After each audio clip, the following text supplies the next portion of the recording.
In previous class हम लोगों ने डिस्कस किया था दैट इज़ द फोटोसिंथेसिस के बारे में।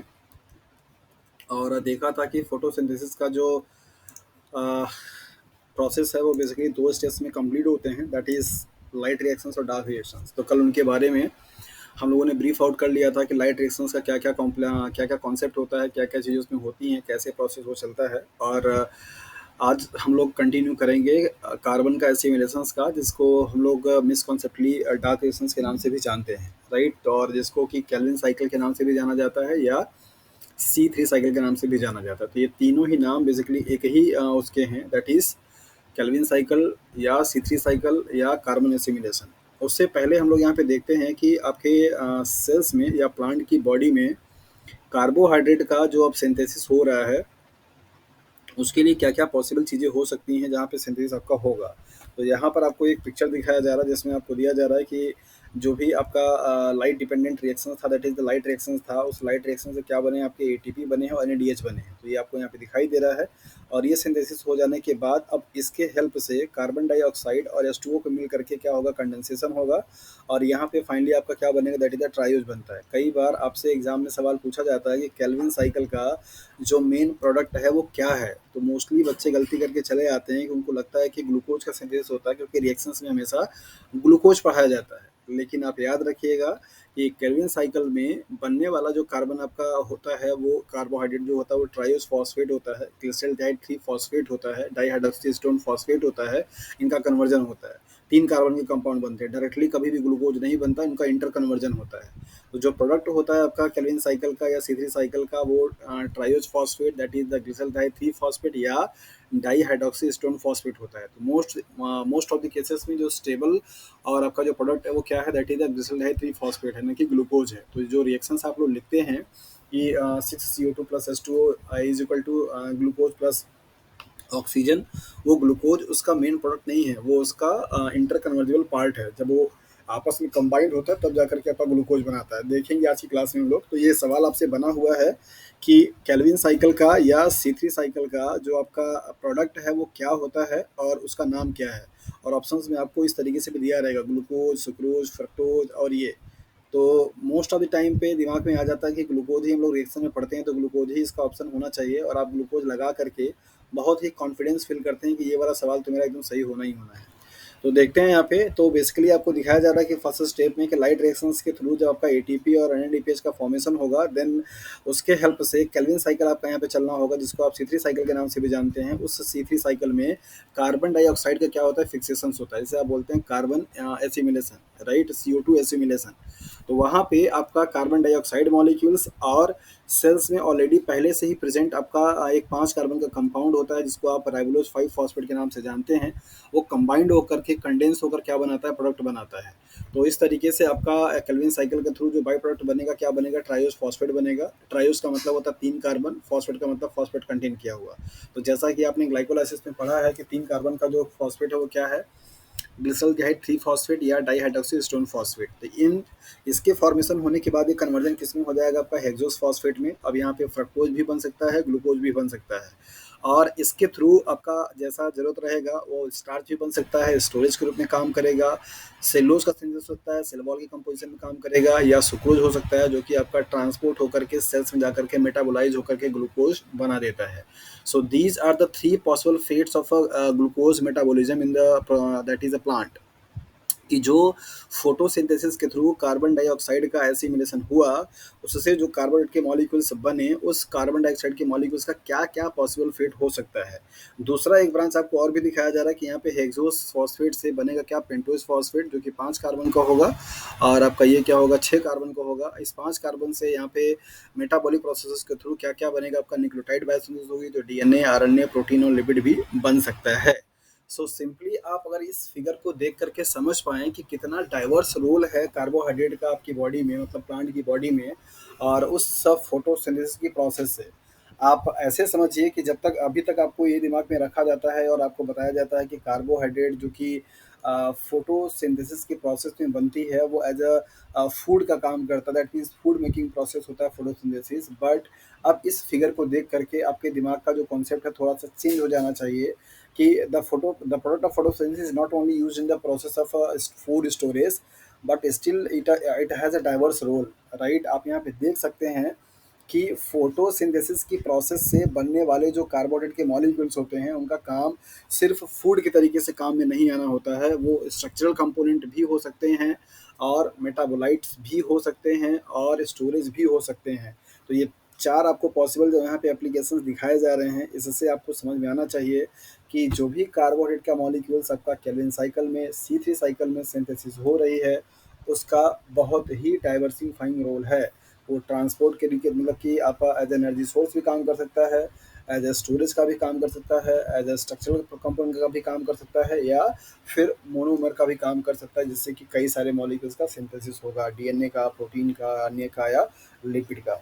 सो this is the possible fates of a carbohydrate synthesized by Kelvin cycle during the photosynthesis by the assimilation of carbon dioxide with the help of a ribulose 5 phosphate carbon compound present already in the cells.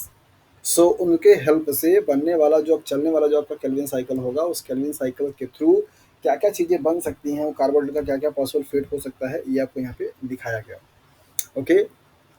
सो अगर आपसे पूछा जाए कि carbohydrate photosynthesis से के process से बनने वाले जो कार्बोहाइड्रेट होते हैं उनका नाम क्या है, तो आप अब ग्लूकोज नहीं बताएंगे।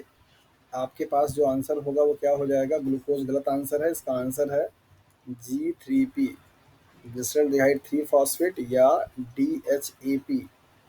ये इंटर कन्वर्जिबल फॉर्म होता है लेकिन बनता आपका ये वाला है। तो अगर ऑप्शंस में आपको आता है तो फिर आप हमेशा सिर्फ ये लगा करके आएंगे, glyceraldehyde 3 phosphate is the product of Calvin cycle not a glucose. इनका कन्वर्जन होकर के ग्लूकोज बनता है। तो पहला सवाल आपको यहाँ से ये मिला।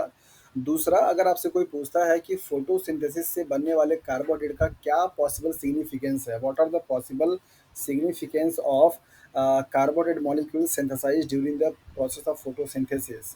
सो आपको अब अपना जो कॉन्सेप्ट है थोड़ा सा चेंज करने की ज़रूरत है कि वो कार्बोहाइड्रेट सिर्फ फूड के तरीके से यूज नहीं होगा, उसके बहुत सारे रोल हैं। नंबर पहला, अगर प्लांट को फूड की रिक्वायरमेंट नहीं होगी तो वो स्टोर हो जाएगा एज अ स्टार्च के फॉर्म में, जो कि फूड का काम करेगा। दूसरा, उसके सेल वॉल का जो मेजर ग्रेडियंट है कंपोनेंट दैट इज सेलुलोज, उसकी सिंथेसिस करेगा। तीसरा, प्लांट के अदर पार्ट में जहाँ पे फोटोसिंथेसिस नहीं हो रहा है, जैसे लाइक एज रूट में, लाइक एज स्टेम में, जो कि नॉन ग्रीन पार्ट होते हैं, वहाँ पे कार्बोहाइड्रेट की कमी रहती है। तो उस वाले सेल्स को कार्बोहाइड्रेट को पहुँचाने के लिए जिस फॉर्म में कार्बोहाइड्रेट ट्रांसपोर्ट होता है वो आपका क्या है, सुक्रोज है। तो यहाँ से भी सवाल बनता है, व्हाट, किस टाइप का transportable form of carbohydrate in the plant. Plant की बॉडी में सपोज कीजिए कि आपका ये अपर पार्ट है प्लांट का, और ये आपका क्या है, लोअर पार्ट है, और ये आपका रूट का पार्ट है, राइट। सो डेफिनेटली आपका सिंथेसिस कहाँ पे हो रहा है, यहाँ पे। तो यहाँ पे आपका कार्बोहाइड्रेट आपका बन रहा है। तो बाकी इस वाले पार्ट में, मतलब स्टेम वाले पार्ट में, रूट वाले पार्ट में आने के लिए इस कार्बोहाइड्रेट के मॉलिक्यूल्स को क्या है, ट्रांसपोर्ट होने की ज़रूरत है। तो कार्बोहाइड्रेट प्लांट की बॉडी में जहाँ पे फैक्ट्री हाउस है, मतलब जहाँ पे फैक्ट्री है बनने के लिए, जिसे आप सी बोल सकते हैं, सी ऑफ सुगर या sea of carbohydrate is the site of photosynthesis.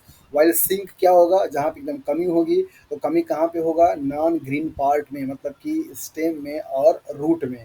तो सी से सिंक की तरफ जाने के लिए कार्बोहाइड्रेट के मॉलिक्यूल्स को ट्रांसपोर्टेशन सिस्टम की जरूरत होती है। तो सवाल आपसे पूछा जाता है कि प्लांट की बॉडी में कार्बोहाइड्रेट किस फॉर्म में ट्रांसपोर्ट होता है। सो ऑप्शन आपको दिया जाएगा, ग्लूकोज, फ्रक्टोज, सुक्रोज या स्टार्च। इस तरीके से सवाल आपको बनते हैं। तो आप ध्यान दीजिएगा कि कार्बोहाइड्रेट आपका जो होगा ट्रांसपोर्ट होने के लिए वो सुक्रोज के फॉर्म में जाता है, न कि ग्लूकोज के फॉर्म में। सुक्रोज का जाकर के अंदर में कैटाबोलाइज होता है, तब जाकर के वो ग्लूकोज के मॉलिक्यूल्स में बनता है, और वो ग्लूकोज का मॉलिक्यूल आपका क्या होगा, फर्दर ऑक्सीडाइज होकर के एनर्जी क्रिएट करेगा। तो transportable form of carbohydrate is that is the sucrose. So एक सवाल यहाँ से ये हो गया, पहले एक सवाल बता दिया, तीसरा सवाल आपको पहले बता दिया सिग्निफिकेंस क्या है। और एक चीज़ आप और भी यहाँ पे देख लीजिए कि ये आपका जो पूरा प्रोसेस हो रहा है वो बताता है कि कार्बोहाइड्रेट का जो रोल है वो सिर्फ कोई सिंगल या कोई एक रोल नहीं है, उसके पास बहुत ही डाइवर्सिफाइंग रोल है। तो आप बता सकते हैं कि carbohydrate has multiple applications in plant body, as in the form of storage, as in the form of food, as in the form of polymeric monomeric components, as in the form of a transportable material। इस तरीके से आप इसको बता सकते हैं अच्छे से। सो होपफुली इस फिगर से आपको ये समझ में आ चुका होगा कि पॉसिबल जो आपका कार्बोहाइड्रेट सिंथेसाइज किया जा रहा है during the process of Calvin cycle of photosynthesis, what are the possible applications in the plant. Now हम लोग अब मूव करेंगे, देखेंगे कि बेसिकली आपका ये जो केल्विन साइकिल है वो केल्विन साइकिल कैसे चलता है, क्या उसका कंडीशन है, क्या उसमें चीज़ें होती हैं, कितने कार्बन के मॉलिक्यूल्स की रिक्वायरमेंट होती है, उसके स्टाइकोमेट्री क्या है, जो कि बहुत बहुत ज़्यादा इंपॉर्टेंट है। सो केल्विन साइकिल या C3 साइकिल या फिर that is the carbon assimilation, ये प्रोसेस आपका होता है प्लांट की बॉडी में। उस चीज़ को पढ़ने से पहले आप यहाँ पे देख लीजिए कि लाइट रिएक्शंस में आपने पढ़ा कि एटीपी की सिंथेसिस होती है।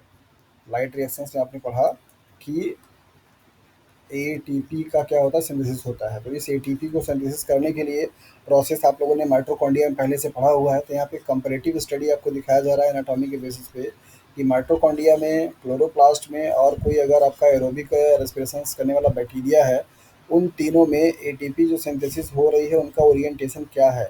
याद रखिए कि एटीपी सिंथेसिस करने के लिए जो थ्योरी आपको दी गई है दैट इज द कीमोस्मोटिक थ्योरी, वो थ्योरी आपका सब पे काम करता है और उसी थ्योरी के अकॉर्डिंग आपको बताया जाता है कि हाँ एटीपी मॉलिक्यूल्स का सिंथेसिस कैसे होता है। इसके अकॉर्डिंग आपको सिंपल यही बताया जाता है कि दो कंपार्टमेंट के साइड में आपका क्या होता है, प्रोटॉन का ग्रेडियंट बन जाता है और ये प्रोटॉन का ग्रेडियंट जब लीक आउट होता है तो इसके लीकेज से यहाँ पे एटीपी क्या होती है, सिंथेसिस होती है। राइट, यही बताता है कीमोस्मोटिक थ्योरी। और आपको एक चीज़ और भी बताता है कि दोनों कंपार्टमेंट में पीएच का काफ़ी ज़्यादा डिफरेंस होता है। जिस कंपार्टमेंट में हाइड्रोजन आयन कंसंट्रेशन बहुत ज़्यादा होगा, पीएच वहाँ पे क्या होगा, लो होता है। और जहाँ पे आपका कंपार्टमेंट जिसमें पीएच ज़्यादा होगा, इसका मतलब वहाँ पे एस प्लस आयन का कंसंट्रेशन क्या होता है, कम होता है। तो ये आपको बताता है कीमोस्मोटिक थ्योरी। सो कीमोस्मोटिक थ्योरी के अकॉर्डिंग तीनों आपके पार्ट हैं जहाँ पे एटीपी आपका सिंथेसाइज होता है। That is the heterotrophic aerobic respiration करने वाले ऑर्गेनिज्म जिनमें कि माइटोकॉन्ड्रिया होगा, दैट जहाँ पे ऑक्सीडेटिव फॉस्फोरेसेंस का प्रोसेस चलता है, क्लोरोप्लास्ट जो कि प्लांट की बॉडी में चलता है। और ऐसे भी बैक्टीरिया जो कि एरोबिक रेस्पिरेशन करते हैं, उन तीनों में क्या डिफरेंसेस है ये आपको यहाँ पे देखने को मिलेगा। तो जैसा कि आप यहाँ पे देख पा रहे हैं कि ये आपका क्या है, माइटोकॉन्ड्रिया है। तो माइटोकॉन्ड्रिया के इनर मेम्ब्रेन का आपको ये पार्ट आपको यहाँ पे जूम करके दिखाया जा रहा है। ये क्या है, आपका आउटर और इनर मेम्ब्रेन के बीच का स्पेस है जिसको आप बोलते हैं इंटर मेम्ब्रेनस स्पेस। और ये पूरा क्या है, आपका माइटोकॉन्ड्रिया का मैट्रिक्स। मतलब ये वाला जो आपको पार्ट दिखाई दे रहा है वो क्या है, ये है। ये वाला जो पार्ट दिखाई दे रहा है आपको वो ये है, that is the internet space. तो जब आपका इलेक्ट्रॉन का ट्रांसपोर्ट होता है तो उस टाइम पे इस मैट्रिक्स से जब आपके प्रोटॉन क्या करते हैं, यहाँ पर आते हैं, तो इस प्रोटॉन का ग्रेडियंट बन जाता है कहाँ पे, that is the inter membranes space में। तो इसके प्रोटॉन के ग्रेडियंट बनने की वजह से, मतलब प्रोटॉन का कंसंट्रेशन ज़्यादा होने की वजह से यहाँ पे पीएच का क्या होता है, लोअरिंग हो जाता है। बहुत ज़्यादा पीएच क्या होता है, लो हो जाता है। और यहाँ पे एक्सप्रेस आयन कंसंट्रेशन क्या होता है, कम होता है, जिसकी वजह से प्रोटॉन क्या करता है, लीक करता है due to the proton motive force या प्रोटॉन ग्रेडियंट। तो जब ये लीक करेगा तो यहाँ पे एक एंजाइम पाया जाता है, इसको नाम आप देते हैं कॉम्प्लेक्स 5 या एटीपी सिंथेज बोलते हैं इसको। ये सिंथेज के हेल्प के थ्रू आपका प्रोटॉन जब यहाँ पे रिलीज होगा तो यहाँ पे ऑलरेडी इस मैट्रिक्स में प्रेजेंट एडीपी और प्लस इनऑर्गेनिक फॉस्फेट से मिलकर क्या बनेगा, आपका एटीपी बन जाता है। तो यहाँ पे माइटोकॉन्ड्रिया में जो ओरिएंटेशन है वो क्या है कि प्रोटॉन का कंसंट्रेशन इंटर मेम्ब्रेनस स्पेस में ज़्यादा होता है और एटीपी की सिंथेसिस कहाँ पे होगी, मैट्रिक्स में होगी। जब प्रोटॉन आपका इंटर मेम्ब्रेनस स्पेस से मैट्रिक्स की तरफ मूव करता है तो वहाँ पे क्या होता है, एटीपी सिंथेसिस होती है। यहाँ अगर हम बात करें क्लोरोप्लास्ट की तो थोड़ा सा यहाँ पे ओरिएंटेशन का डिफरेंसेस है। जैसा कि आप जानते हैं कि क्लोरोप्लास्ट में आपका क्या थैलेकॉइड होता है, थैलेकॉइड के इस वाले रीजन को यहाँ पे जूम करके दिखाया जा रहा है। सो ये जो ग्रीन ग्रीन पार्ट आपको दिख रहा है दैट मीन्स ये वाला, ये थैलेकॉइड के अंदर का ल्यूमेन है, ये हो गया। और इसके बाद इधर वाला जो पार्ट है आपका वो क्या है, that is the stroma region. Means ये वाला पार्ट आपको जो दिखाई दे रहा है वो क्या है, स्ट्रोमा है, इधर स्ट्रोमा है। तो इस जब आपका यहाँ पे इलेक्ट्रॉन का ट्रांसफर होता है उसके साथ में प्रोटॉन का भी ट्रांसफर होगा, तो स्ट्रोमा से आपका ज़्यादा कहाँ पे है, दैट इज थैलेकॉइड ल्यूमेन में। तो थैलेकॉइड ल्यूमेन में एस प्लस का कंसंट्रेशन क्या होगा, आपका ज़्यादा हो जाएगा। तो एस प्लस कंसंट्रेशन अगर ज़्यादा होगा तो पीएच की वैल्यू क्या हो जाएगी भैया, लो हो जाएगी। तो पीएच की वैल्यू जब आपका लो होगा तो यहाँ से आपका क्या होता है, प्रोटॉन आपका क्या करेगा, लीक करेगा। और जब प्रोटॉन आपका लीक करेगा तो वहाँ पे क्या होगा, एटीपी की सिंथेसिस होगी। तो इस तरीके से आप देख सकते हैं कि बेसिकली आपका जो प्रोसेस है एटीपी के सिंथेसिस होने का, माइटोकॉन्ड्रिया के कंपेरिजन में क्या है, उल्टा है। तो यहाँ पे डायरेक्शंस क्या होगा कि थैलाकोइड से मतलब थैलेकोइड ल्यूमेन से प्रोटॉन का मूव कहाँ पे करेगा, स्ट्रोमा की तरफ। जबकि यहाँ पे क्या था, इंटर मेम्ब्रेनस स्पेस से मूव कहाँ पे कर रहा था, मैट्रिक्स की तरफ। तो आप ये समझ सकते हैं कि जो आपका काम स्ट्रोमा कर रहा है क्लोरोप्लास्ट में, वही सेम काम आपका क्या कर रहा है, मैट्रिक्स कर रहा है माइटोकॉन्ड्रिया में। जो काम माइटोकॉन्ड्रिया में इंटर मेम्ब्रेनस स्पेस कर रहा है, वही काम आपका क्या कर रहा है, दैट इज थैलेकोइड ल्यूमेन। तो मतलब अगर आपको पेयरिंग बनाने के लिए दिया जाता है, तो आप ये समझ सकते हैं कि thylakoid lumen is equal to that is intermembranous space, और दोनों में ही लोअर होगा पीएच की वैल्यू। थैलाकोइड ल्यूमेन की जो वैल्यू है वो बराबर किसके हो जाएगी, माइटोकॉन्ड्रिया के मैट्रिक्स के। और इन दोनों रीजन में ही पीएच की वैल्यू क्या होगी, आपकी लो होगी। क्या होगी, लो होगी। ये आप याद रखिएगा। तो मतलब कि ये वाला रीजन, ये दोनों आपस में क्या है, एक दूसरे से रिलेटेड कर रहे हैं, और ये रीजन आपस में क्या है, रिलेट कर रहे हैं। तो मैट्रिक्स और स्टोमा एक जैसा, इंटरमेम्ब्रेनस स्पेस एंड थैलाकोइड लिमन एक जैसा, दोनों का पीएच कम रहेगा और उन दोनों का पीएच ज़्यादा रहेगा। अगर आप बात करें माइटोकॉन्ड्रिया का, जो कि एरोबिक रेस्पिरेशन करता है, तो उसके मेम्ब्रेन पे बेसिकली आपके रिस्पायरोसोम या ऑक्सीसोम्स पाए जाते हैं, जहाँ पर आपका ये हो रहा है। तो इसको जूम करके यहाँ पे दिखाया जा रहा है कि ये वाला जो पार्ट है आपको ब्लू वाला, वो आपको यहाँ पे दिख रहा है, जिसको आप इंटर मेम्ब्रेनस स्पेस बोलते हैं। मतलब उधर तरफ आपका रहेगा।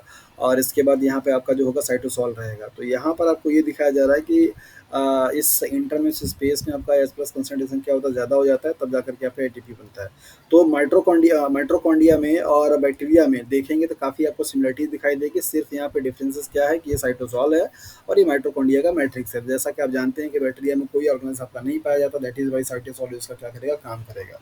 तो ये तीनों ही ऑर्गेनिज्म में एटीपी सिंथेसिस का जो ओरिएंटेशन है, ये आपको यहाँ पे दिखाया गया। सवाल यहाँ से कैसे बनते हैं, इस बात को ध्यान दीजिए। सवाल आपसे पूछा जाता है कि माइटोकॉन्ड्रिया का या क्लोरोप्लास्ट का कौन सा कंपार्टमेंट ऐसा है जहाँ पे सबसे लोएस्ट पीएच होगा ड्यूरिंग द फोटोसिंथेसिस या during the oxidative phosphorylation. Options में आपको मिलेगा stroma region, thylakoid region, lumen region या लेमिनाइड रीजन, इस तरीके से आपको दिया जाता है। तो आप याद रखिए अच्छे तरीके से। फिगर आपने देख लिया है कि थैलाकोइड का जो ल्यूमेन होता है, मतलब उसके अंदर का जो फ्लूइड होता है, वहाँ का लोअर सबसे होता है क्या, आपका पीएच, जब आपकी फोटोसिंथेसिस हो रही होगी। और अगर माइटोकॉन्ड्रिया की बात करेंगे, तो माइटोकॉन्ड्रिया में इंटर मेम्ब्रेनस स्पेस में सबसे कम पीएच होगा। तो इन तीनों फिगर को पहले आप देख लीजिए, थोड़ा सा समझ लीजिए, कहीं पे अगर कुछ दिक्कत हो उसको पूछ लीजिए, ताकि हम लोग आगे की तरफ मूव कर सकें।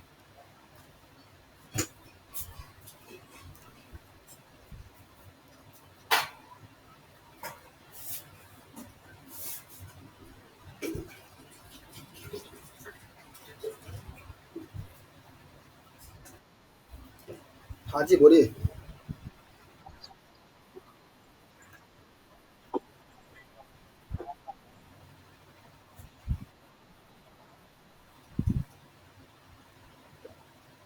जहाँ पे क्या, हाँ हाँ, हाँ वहाँ पे पीएच ज़्यादा रहेगा, मतलब हमेशा वो वाला साइट या वो वाला एंड जहाँ पे एटीपी एक्चुअली में बन रही है, उसकी तरफ का पीएच हमेशा हायर होगा, और एस प्लस कंसंट्रेशन की वैल्यू क्या होगी, लोअर होगी। उसका उसका जो अपोजिट वाला कंपार्टमेंट होगा, वहाँ पे पीएच की वैल्यू हमेशा लो होगी, और एस प्लस का कंसंट्रेशन क्या होगा, हाई होगा। अब बस आपको अपने दिमाग में बस ये इमेज रखना है कि माइटोकॉन्ड्रिया में आपका जो एटीपी सिंथेसिस की प्रोसेस हो रही है, वो उसके मैट्रिक्स में होता है, जबकि वो उसका स्ट्रोमा में होता है। तो स्ट्रोमा और ल्यूमेन में, इन दोनों में क्या है, डिफरेंसेस है। उसका इंटरमेम्स स्पेस देखिए, जो माइटोकॉन्ड्रिया का है वो ये है, ये वाला पार्ट, राइट। यहाँ पे कोई रोल नहीं है, जबकि माइटोकॉन्ड्रिया में यहीं पे रोल है।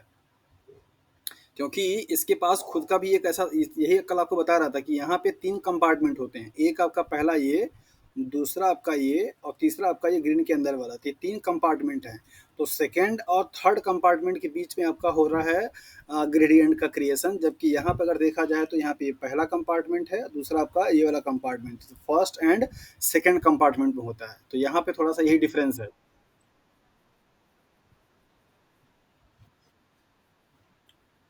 ले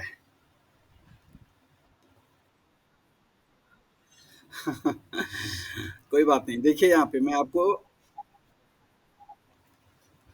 आपको ये बोल रहा था कि माइटोकॉन्ड्रिया में और क्लोरोप्लास्ट के एनाटॉमी में थोड़ा सा यहाँ पे डिफरेंसेस है। जैसा कि आप देख पा रहे हैं कि यहाँ पे जो स्पेस दिखाई दे रहा है, ये दोनों मेम्ब्रेन का, ये आउटर मेम्ब्रेन है और ये इनर मेम्ब्रेन है, ठीक है।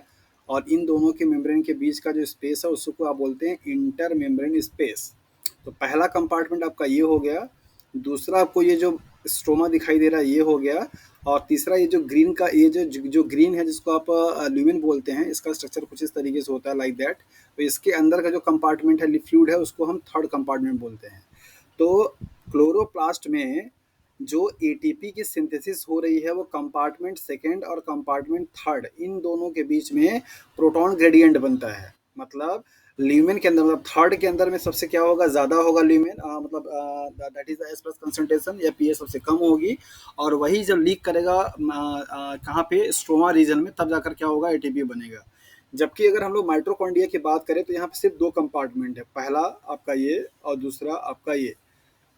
इन दोनों के बीच में ये कंपार्टमेंट के बीच में H प्लस आयन का कंसंट्रेशन क्या होता है, वेरिएशन होता है। ये जो आपको हल्का ऑरेंज दिखाई दे रहा है यहाँ पे H प्लस कंसंट्रेशन आपके ज़्यादा होते हैं, और जब यहाँ से ये लीक करता है इसकी तरफ, मीन्स मैट्रिक्स की तरफ, तब यहाँ पे एटीपी का सिंथेसिस होता है। तो ये जो अभी कॉन्सेप्ट आपको समझा रहा था उसका निष्कर्ष क्या है कि हमेशा आपका एटीपी की जो सिंथेसिस होगी वो उस कंपार्टमेंट में होगा जहाँ पे H प्लस आयन का कॉन्सेंट्रेशन क्या होगा, लो होगा, राइट।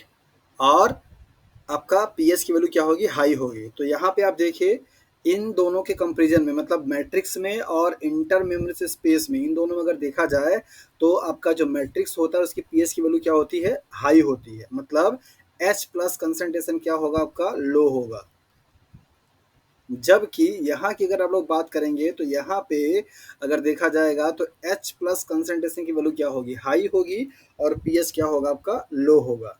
तो हमेशा प्रोटॉन मोटिव फोर्स जो होगा हाई H प्लस कंसंट्रेशन से लो की तरफ क्या करेगा, मूव करेगा, और उसी दौरान पे आपका एटीपी की सिंथेसिस होगी।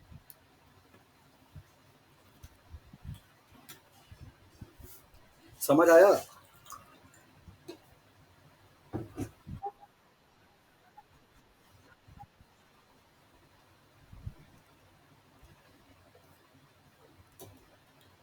कुछ पूछा आपने अमित?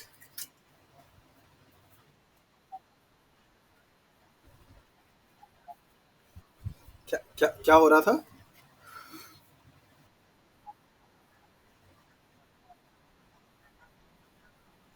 ओहो, ये एटीपी उसी का दिखाया जा रहा है जो लाइट रिएक्शंस में एटीपी आपकी जनरेट हो रही है, उसी की बात हो रहा है।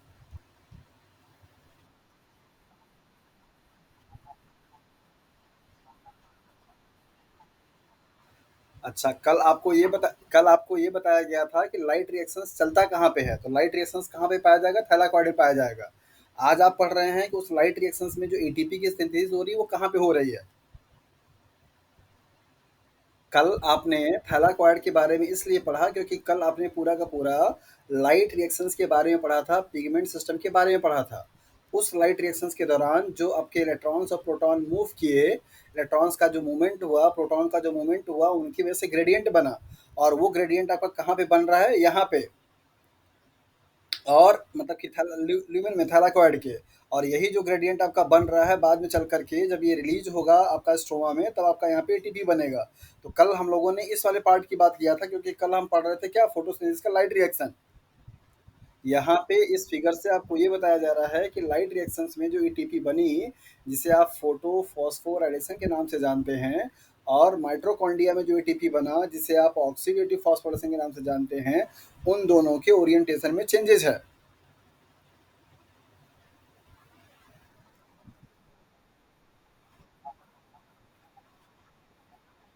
अरे भाई, एटीपी नहीं बना था। थैलाक्वाइड ल्यूमेन में एटीपी की बात नहीं हुई थी, थैलाक्वाइड ल्यूमेन में आपको बताया गया था लाइट रिएक्शंस के होने की बात, और आपको ये बताया गया था कि लाइट रिएक्शंस में एटीपी, एनएडीएच और O2 का फॉर्मेशन होता है।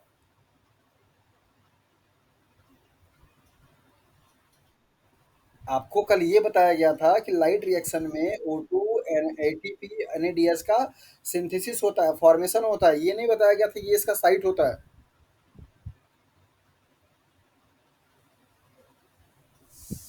समझ में आ रहा है अमित?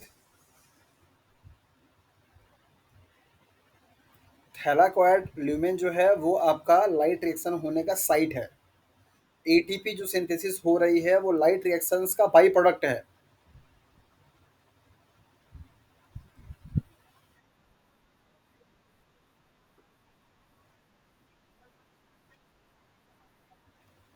सिंपल। ये आपको जो स्ट्रक्चर दिखाई दे रहा है ये क्या है? एटीपी सिंथेज ही है। तो जब यहाँ से प्रोटॉन क्या करेगा, मूव करेगा इधर की तरफ, तो यही एडीपी प्लस इनऑर्गेनिक फॉस्फेट ये मिल करके क्या बना देंगे, एटीपी बन जाएगा। ठीक है।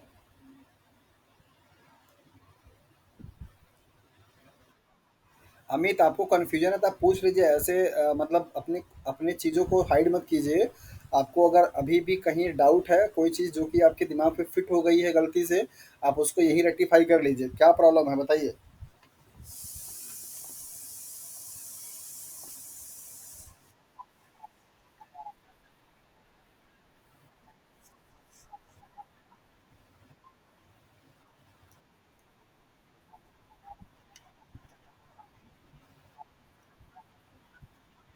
नहीं नहीं, देखिए देखिए देखिए देखिए, समझाते हैं आपको।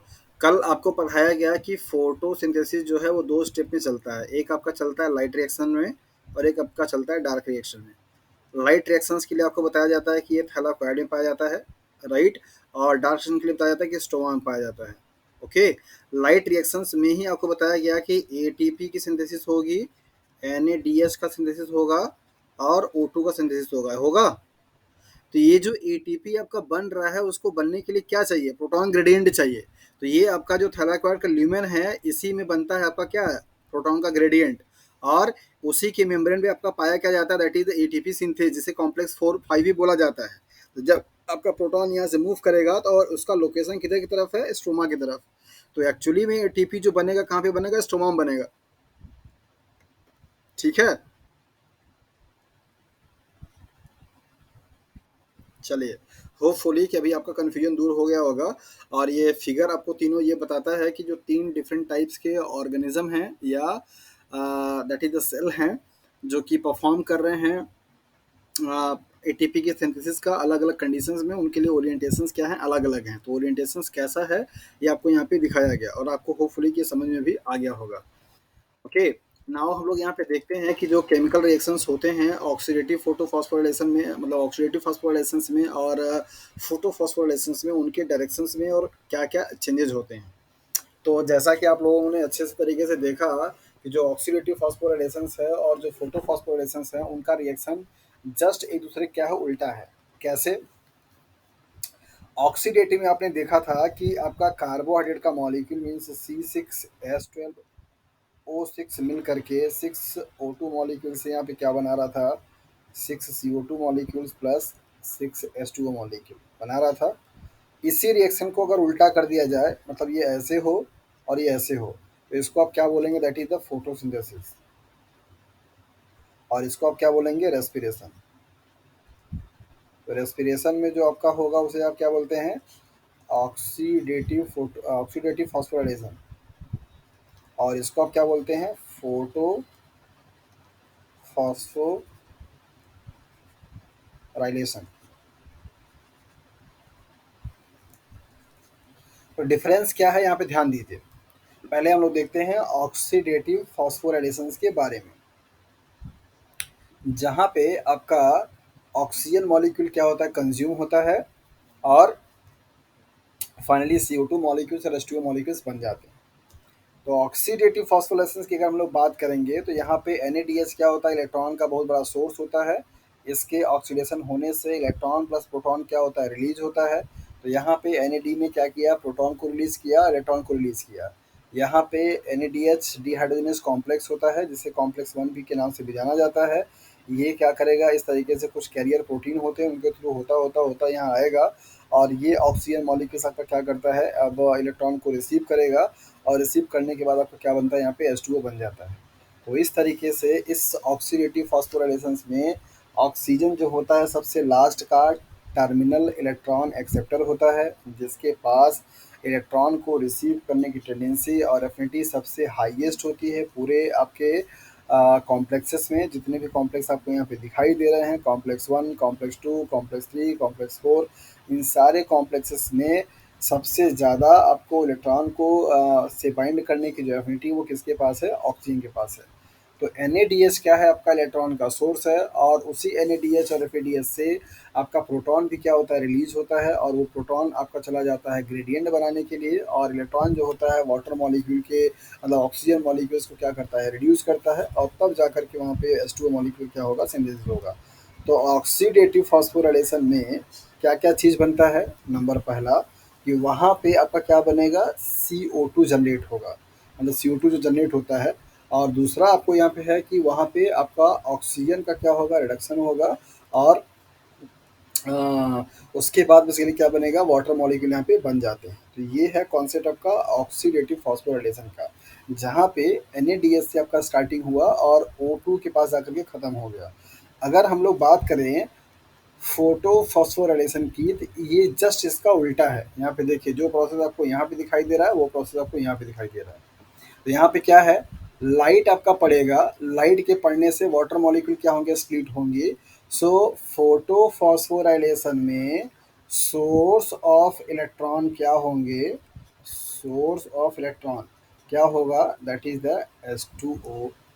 ऑक्सीडेटिव फॉस्फोराइलेशन में सोर्स ऑफ इलेक्ट्रॉन क्या होंगे, दैट इज NADH। पहला डिफरेंस आपका यहीं पे हो गया। दोनों में डिफरेंस क्या है, यहाँ पे आपका वाटर मॉलिक्यूल क्या हुआ है, ऑक्सीडाइज हो, मतलब उसकी लाइसिस हुई है। कैसी लाइसिस, फोटो लाइसिस हुई है। तो वाटर मॉलिक्यूल क्या हुआ है, कन्वर्ट किस में हुआ है, ऑक्सीजन में हुआ है। तो यहाँ पे अगर देखा जाए तो बेसिकली वाटर मॉलिक्यूल का क्या हो रहा है, लाइसिस हो रहा है, ऑक्सीजन का इवोल्यूशन हो रहा है। जबकि यहाँ पे क्या हुआ था, ऑक्सीजन मॉलिक्यूल्स का रिडक्शन हुआ था, जिसके थ्रू वाटर मॉलिक्यूल का फॉर्मेशन हुआ था।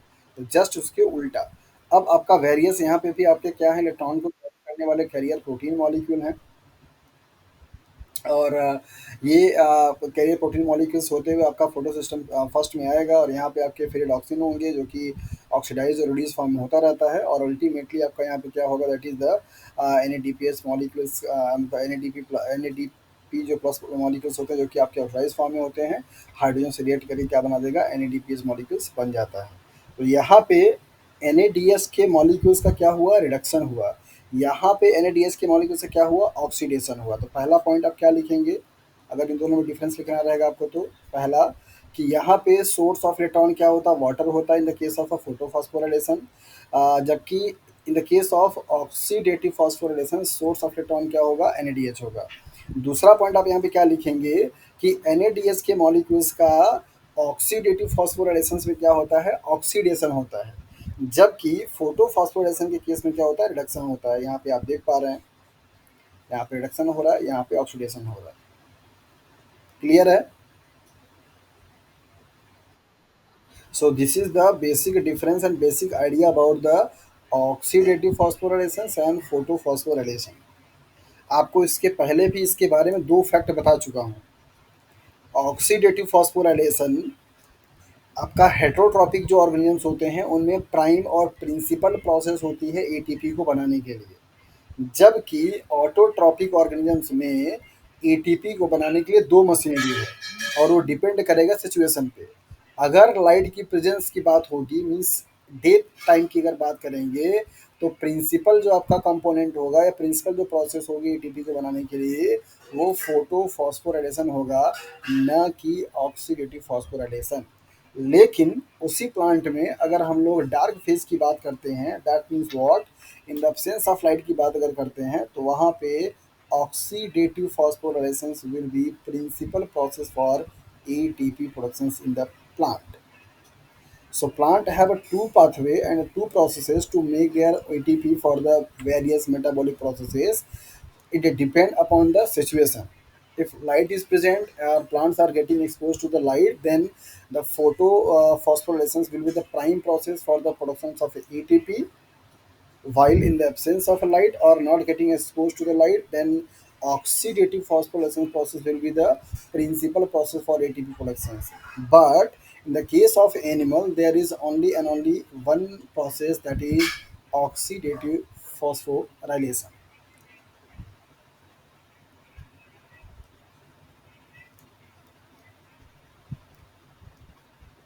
समझ आया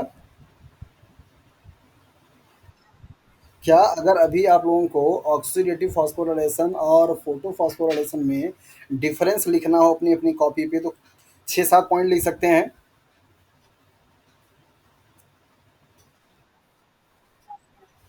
तो क्लास खत्म हो जाने के बाद आप सब लोगों का अपना काम रहेगा, एक पेज पे difference between oxidative and photophosphorylation में पॉइंट बना करके बहुत अच्छे तरीके से आप लिखेंगे, ताकि ये सारी जो चीज़ें अभी आधे घंटे से पहले आपको समझाई जा रही थी, वो आपके दिमाग में एकदम कंठस्थ हो जाएँ और आप कहीं पे भी कन्फ्यूजन ना करें। सोर्स ऑफ इलेक्ट्रॉन को लेकर के, ऑक्सीडेशन रिडक्शंस को लेकर के, प्रोसेस को लेकर के, प्रिंसिपल कंपोनेंट, प्रिंसिपल प्रोसेस कौन होगा, ये सारी चीज़ें और भी एस्पेक्ट्स पे जहाँ पे हम अगर नहीं डिस्कस किए हैं, आपका दिमाग अगर पहुँचता है, तो आप उसको भी अच्छे तरीके से लिख सकते हैं।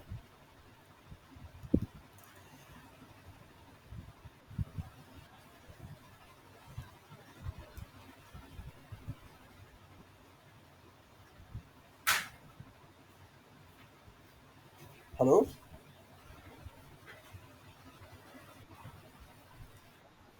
ओके, तो आगे मूव करें। चलिए, तो ये सब लोगों की अपनी आपकी खुद की वो रहेगी, कल की जब क्लास लगेगी तो पहले उसमें हम सब लोगों से जानना चाहेंगे कि आप लोगों ने क्या-क्या डिफरेंसेस लिखे हुए हैं। क्या कुछ ऐसा भी पॉइंट लिखा है जो कि मैंने अभी डिस्कस नहीं किया? ओके, सो नाउ अब हम लोग बात करेंगे डार्क रिएक्शंस पे, that is the Calvin cycle को या C3 साइकिल को लेकर के। तो पहले इनके नाम के बारे में देख लेते हैं कि C3 साइकिल इसको क्यों बोलते हैं, क्योंकि यहाँ पे एक्सपेरिमेंट करके ये पाया गया और देखा गया, रेडियो लेवलिंग आइसोटोप्स का कॉन्सेप्ट अप्लाई किया गया था यहाँ पे देखने के लिए कि इस साइकिल में सबसे पहला जो कंपाउंड बन रहा है वो कितने कार्बन का है और क्या है। तो ये पाया गया कि इस केल्विन साइकिल में जहाँ पे पहला जो स्टेप होता है वो कंडेंसेशन का होता है, किसका, एक कार्बन के कंपाउंड कार्बन का, 5 कार्बन के कंपाउंड राइबोलोज 5 फॉस्फेट का। The first step of a Calvin cycle और C3 cycle is the condensation reaction between one carbon compound carbon dioxide from the atmosphere and 5 carbon compound ribulose 5 phosphate already present in the plant cells and form a 6 carbon compound, that is 6 carbon compound का splitting होकर के 3 carbon compound का दो compound बनेगा। तो 3 carbon compound आपको क्या हो जाएगा, ग्लिसरॉल्डिहाइड 3 फॉस्फेट। तो इस तरीके से आप देखेंगे कि 5 और 1 कार्बन के कंपाउंड का कंडेंसेशन होकर के एक आपका क्या बनता है, 3 कार्बन का कंपाउंड बनेगा जिसका मॉलिक्यूल्स कितना होगा, 2 होगा। ऐसे साइकिल को हम लोग क्या बोलते हैं, कैल्विन साइकिल बोलते हैं। C3 साइकिल क्यों बोलते हैं, क्योंकि पहला स्टेबल जो कंपाउंड है, इंटरमीडिएट जो कंपाउंड है, वो 3 कार्बन का होता है, दैट इज़ वाई यहाँ पे C3 साइकिल बोलते हैं। ऐसे ही आपका C2 साइकिल होता है, ऐसे ही आपका C4 साइकिल होता है। तो जहाँ पे कार्बन कंपाउंड पहला वाला आपका 4 बनेगा उसको आप बोलते हैं C4 साइकिल, 2 बनेगा दूसरा बोलते हैं C2 साइकिल। तो C2, C3, C4 साइकिल, ये सारे साइकिल आपको पढ़ने हैं। एग्ज़ाम में ये बहुत ही फ्रीक्वेंटली आपसे पूछे जाते हैं। एग्जामिनर के लिए ये C2 cycle, C4 cycle, camp pathway, ये सारे पाथवे बड़े ही इंटरेस्टिंग होते हैं, यहाँ से सवाल आपके बनते रहते हैं। तो C3 साइकिल के बारे में क्या-क्या स्टेटमेंट है, पहला नंबर फर्स्ट कि जैसा कि आपने देखा कि केल्विन साइकिल को हम बेसिकली कार्बन एसिमिलेशन के नाम से भी जानते हैं या कार्बन फिक्सेशन के नाम से भी जानते हैं। आपने पहले ही देखा था कि क्लोरोप्लास्ट का 2 रीजन होता है, एक आपका स्ट्रोमा रीजन होता है, दूसरा आपका थैलाकोइड रीजन होता है। थैलाकोइड में क्या होगा, लाइट का एब्जॉर्प्शन होगा, स्ट्रोमा में क्या होगा, आपका डार्क रेडिएशन चलेगा। तो डार्क रेडिएशन से आपने क्या समझा था कि जो भी आपका एटीपी और एनएडीपीएस मॉलिक्यूल्स बने हुए थे लाइट रिएक्शंस में, वही एटीपी और एनएडीपीएस के मॉलिक्यूल्स आपके क्या होंगे, यूटिलाइज होंगे for the assimilation of a carbon compound, that is the CO2 molecule. तो ये कहाँ पे होगा, दैट इज द क्लोरोप्लास्ट में होगा। कहाँ, प्लांट के केस में। बैक्टीरिया होगा तो कहाँ पे पाया जाएगा, साइटोप्लाज्म में। तो ये केस किसके लिए है, बैक्टीरिया के लिए है। और ये किसके लिए है, प्लांट के लिए है। क्या एनिमल में पाया जाएगा C3 साइकिल?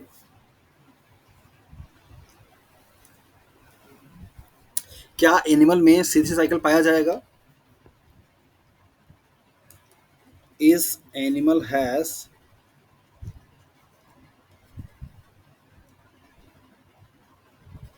C3 साइकिल,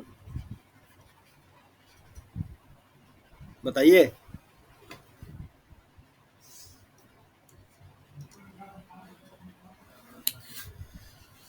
मैं ऑफलाइन तो नहीं हो गया, क्यों बोल नहीं रहा क्यों? ले, जिस बात का डर था वही हुआ है।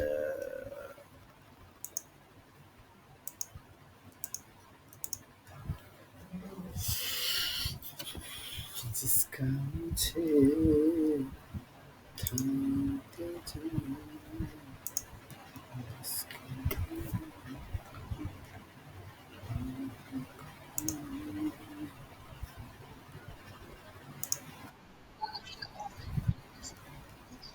बताइए भाई, क्या C3 साइकिल आपका एनुअल सेल्स में चल सकता है? मैं कब से पूछे जा रहा हूँ आप लोगों से। क्या C3 साइकिल स्क्रीन दिखाई दे रहा है कि नहीं? स्क्रीन दिखाई दे रहा है? क्या क्या क्या ऐसा हो गया?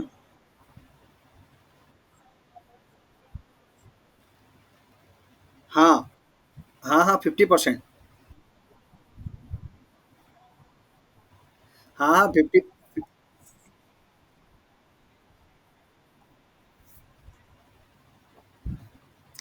वंदना का दिमाग वहीं चल रहा है, यहाँ पे क्लास में नहीं है। पूजा, आप क्या बोल रही थी? 2-3 दिन से बच्चे कम आ रहे हैं।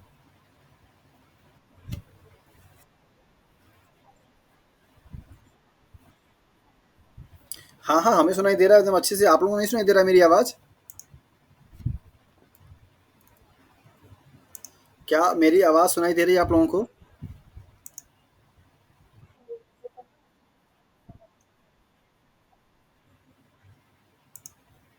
अरे भाई, आप लोग मेरे सवाल का जवाब क्यों नहीं दे रहे हैं?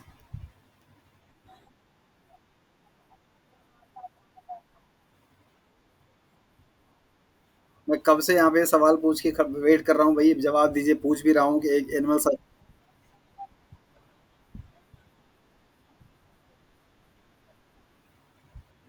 अच्छा, और मैं तो ये बोल रहा हूँ, क्या मुझे आवाज़ सुनाई दे रही है?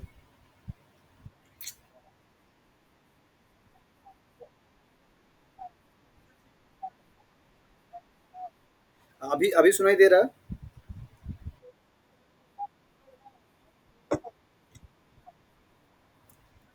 ओके। आप लोग ना थोड़ा बीच-बीच में ना बोलते रहा करिए, क्योंकि मैं कंटिन्यू पढ़ाने के फ्लो में आ जाता हूँ, तो मैं ध्यान नहीं देता कि मैं ऑफलाइन तो नहीं हो गया।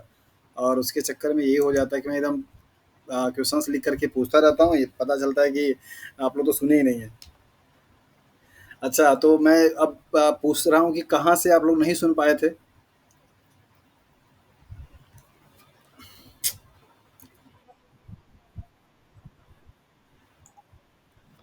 अच्छा, ओके, मतलब अभी आप लोग इसी इसी स्लाइड पे थे आप लोग? Okay, I don't know. Okay, तो इसके बाद हम लोग बात कर रहे थे डार्क रिएक्शंस के बारे में, केल्विन साइकिल के बारे में, राइट? तो पहले इनके नाम के बारे में हम लोग डिस्कस कर लेते थे। आपको बताया गया था कि इनको C3 साइकिल क्यों बोलते हैं, केल्विन साइकिल क्यों बोलते हैं, या डार्क रिएक्शंस क्यों बोलते हैं। डार्क रिएक्शन जो नाम दिया जाता है, लेकिन ये एक्चुअली मिसलीडिंग है, इसको नाम ये देना नहीं चाहिए, ये सही स्टेटमेंट नहीं है। इसके लिए सही स्टेटमेंट होता है CO2 फिक्सेशन या CO2 एसिमिलेशन। इस प्रोसेस को यही बोलते हैं।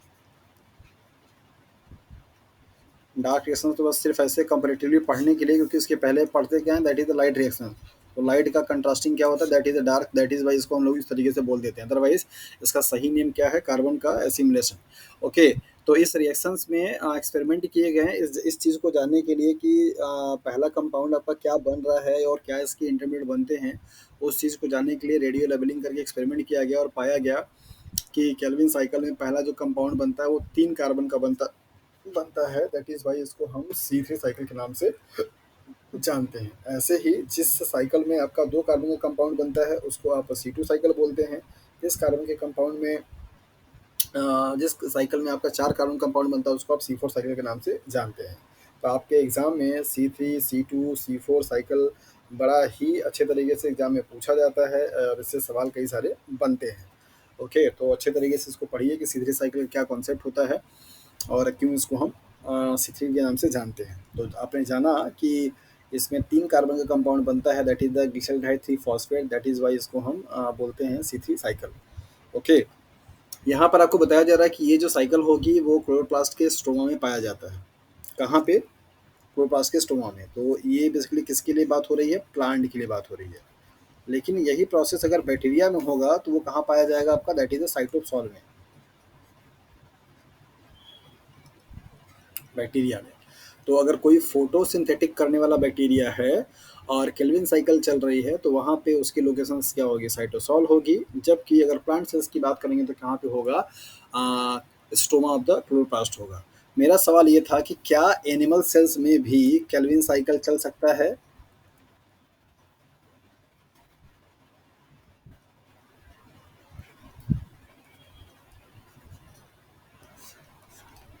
बताइए।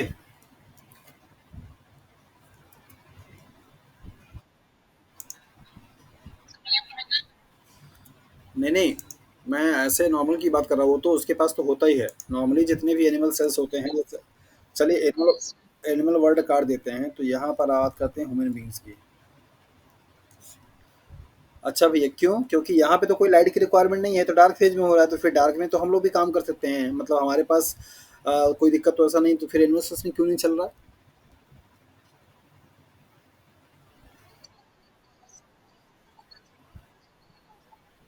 तो इस पूरे साइकिल में तो ग्लूकोज बनता ही नहीं है।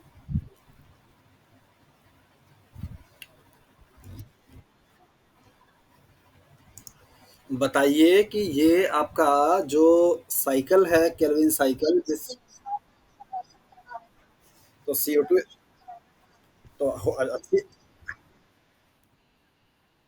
Very good. CO2 मॉलिक्यूल्स अगर हमारी बॉडी में कंज्यूम होना शुरू हो जाए तो कितना अच्छा होगा, नहीं कि मतलब हम बाहर से जो ले रहे हैं वही लेकर के उसी से सारा काम चला ले रहे हैं।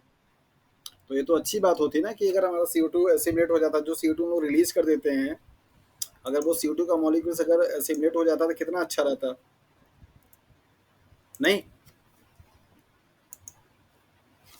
तो सवाल आपसे बन सकता है, सबको पता है कि एनिमल सेल्स में नहीं पाया जाता, बट सवाल मेरा ये था कि क्यों, क्यों नहीं हो सकता?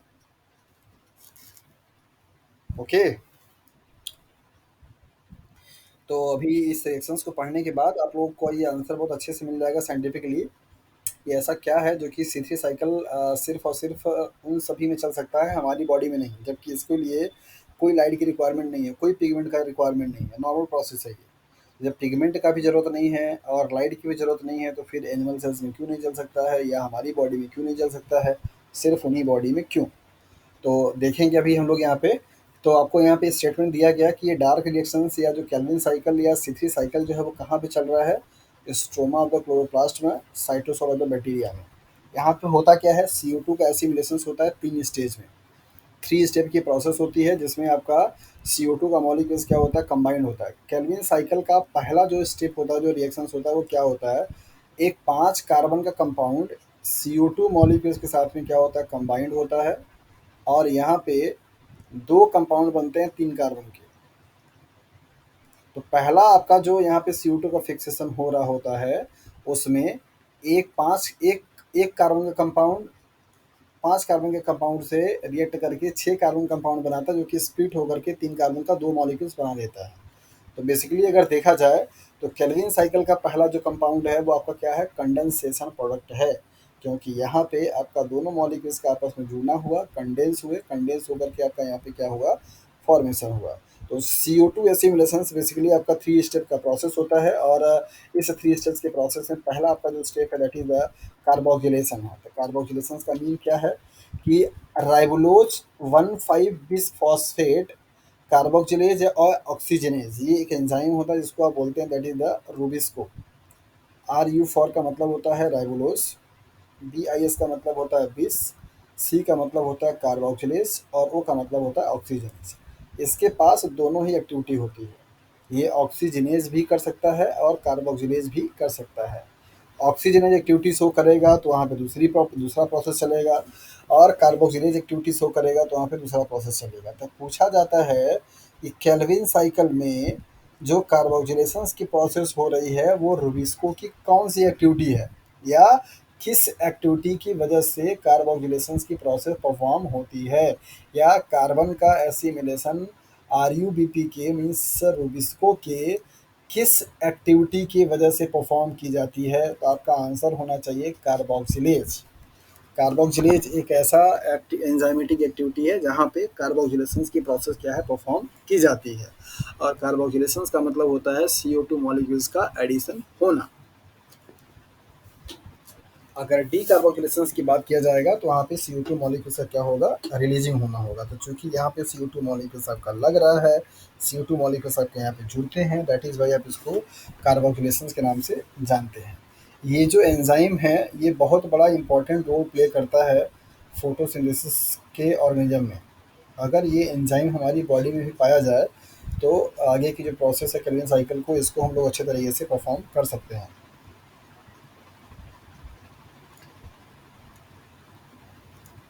चूँकि ये एंजाइम और इस एंजाइम के लिए जो सबस्ट्रेट होता है वो दोनों हमारी बॉडी में नहीं होते हैं, that is why Calvin cycle का पहला स्टेप हमारी बॉडी में नहीं चल पाता है। इसके बाद आपको यहाँ पे बताया जा रहा है कि ये रूबिस्को के 2 फॉर्म पाए जाते हैं, फॉर्म 1 एंड फॉर्म 2। ये सवाल आपसे एग्ज़ाम में बन चुका है, तो इसको स्टार लगाइएगा और अच्छे से लिखिएगा।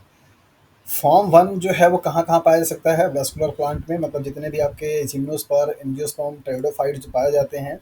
अब आपको कुछ भी एग्ज़ाम्पल दे सकता है। क्या है? कुछ भी एग्ज़ाम्पल आपको दे सकता है, लाइक एज आपको एंजियोस्पर्म दे सकता है, जिम्नोस्पर्म दे सकता है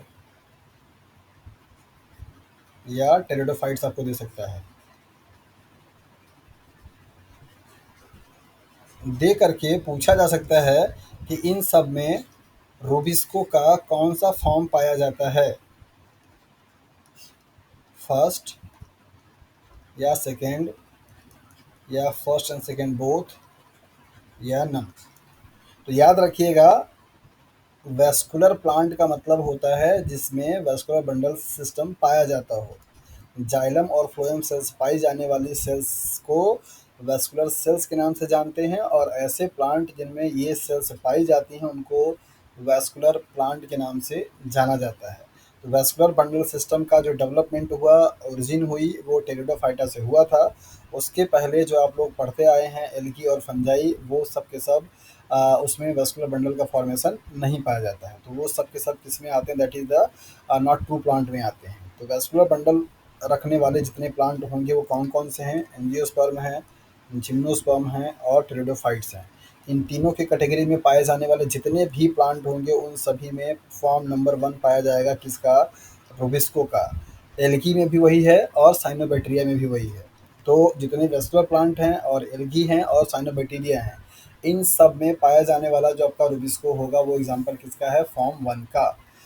फॉर्म जो सेकंड है वो सिर्फ और सिर्फ एग्जाम्पल है जो कि सर्टेन बैक्टीरिया में पाया जाता है, जो कि फोटोसिंथेसिस आपके कर सकते हैं, जैसे लाइक है आपका पर्पल या सल्फर या फिर आयरन बैक्टीरिया जो होते हैं, उन सब में आपका सेकंड फॉर्म पाया जाता है। तो ये थोड़ा इंपॉर्टेंट है, इसको आप याद रखिएगा कि फॉर्म 1 जो है वो सबसे ज़्यादा कॉमन है।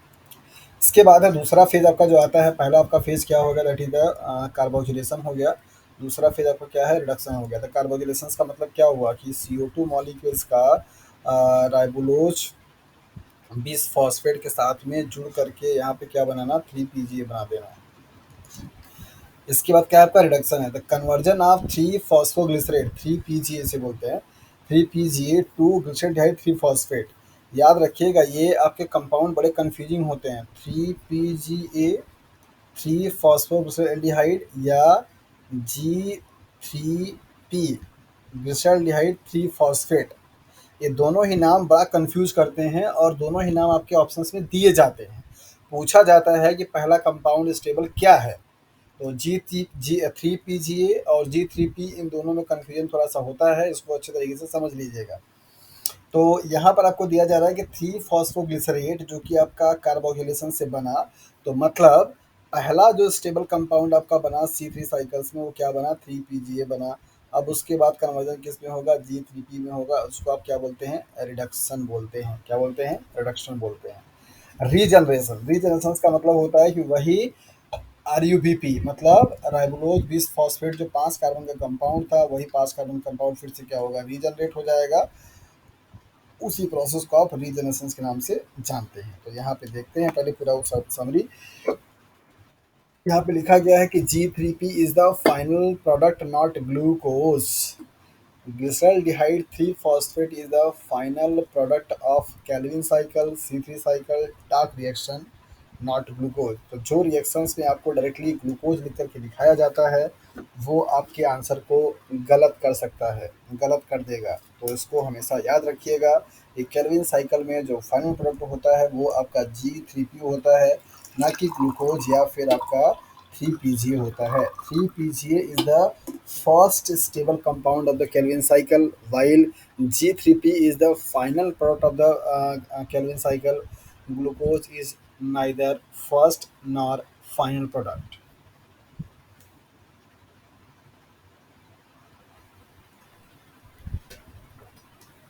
ओके, क्लियर है यहाँ तक?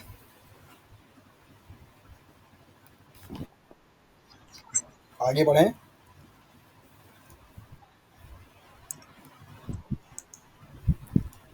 ओके।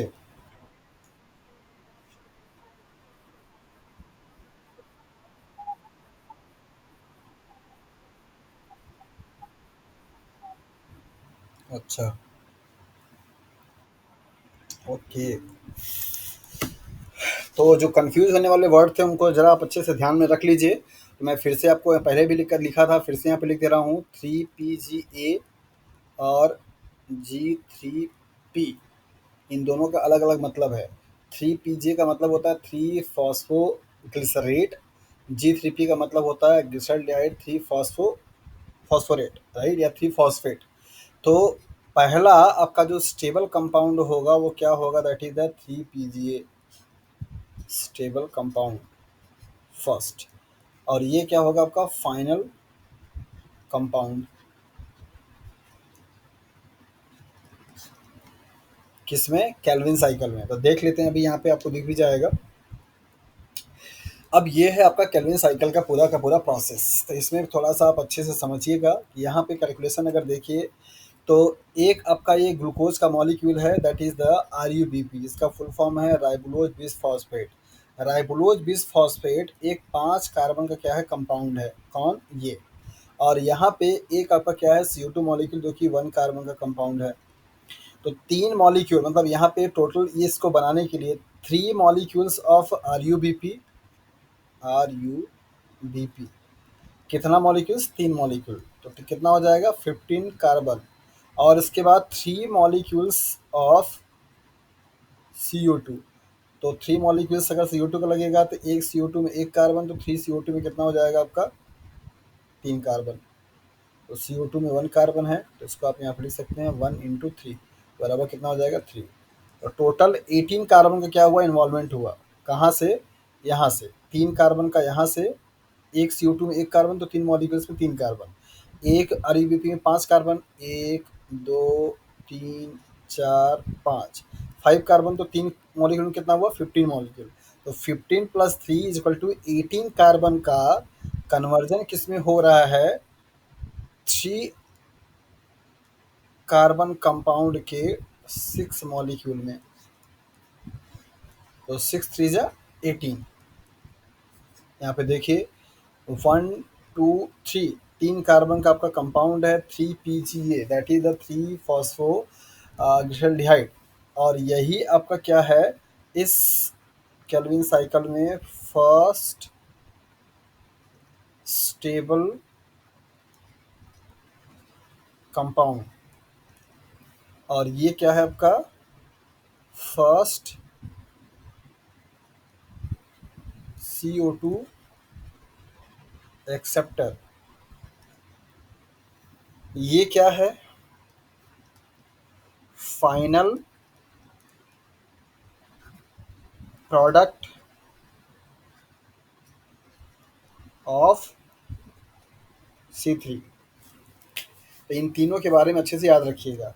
ये पहला आपका एक्सेप्टर है जो कि मॉलिक्यूल्स को क्या कर रहा है, एक्सेप्ट कर रहा है, किसको, CO2 को। ये पहला आपका स्टेबल कंपाउंड है जो कि फर्स्ट स्टेट का जो रिएक्शन है उस रिएक्शंस के बाद आपका ये बना हुआ है, तो उसको आप बोलते हैं फर्स्ट स्टेबल कंपाउंड। ओके। और आपका ये वाला जो कंपाउंड बना इसको आप बोलते हैं ग्लिसरॉल्डिहाइड 3 फॉस्फेट। ये पूरे साइकिल का आपका फाइनल प्रोडक्ट है। तो ये तीनों पॉइंट ही स्टार लगा करके आप लिखेंगे।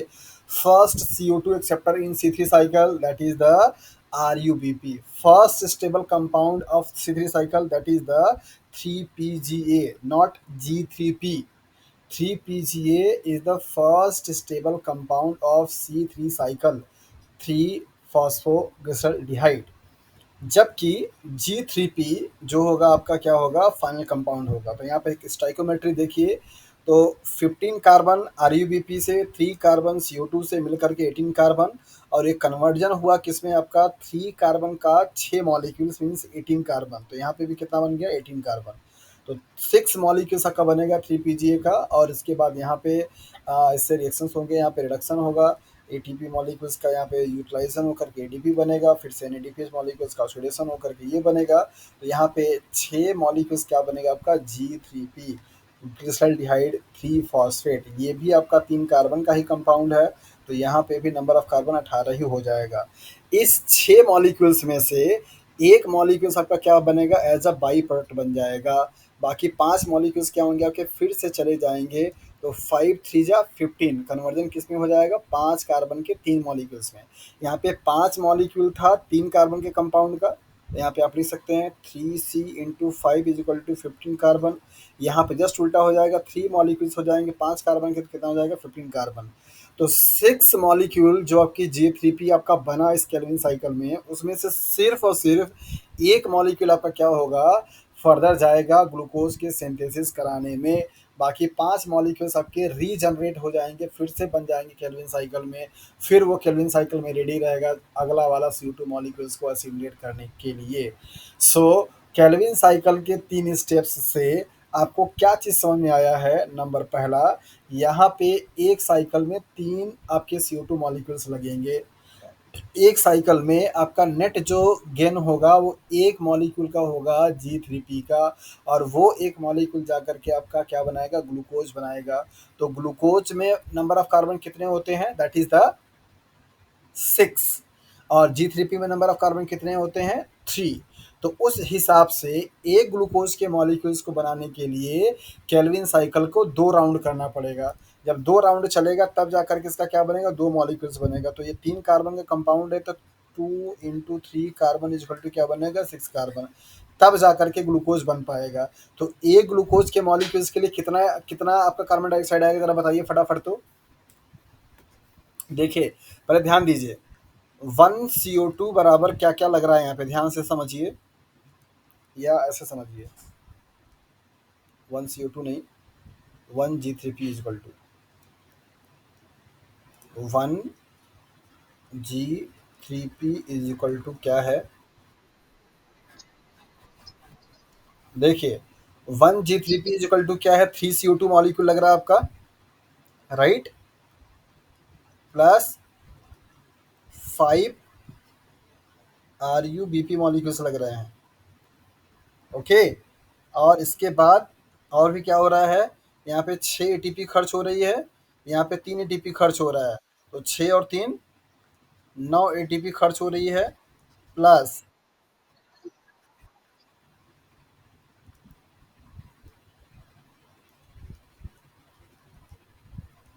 ओके 9 ATP खर्च हो रही है, प्लस यहाँ पे ये देखिए 6 NADPH का मॉलिक्यूल्स भी क्या हो रहा है, खर्च हो रहा है।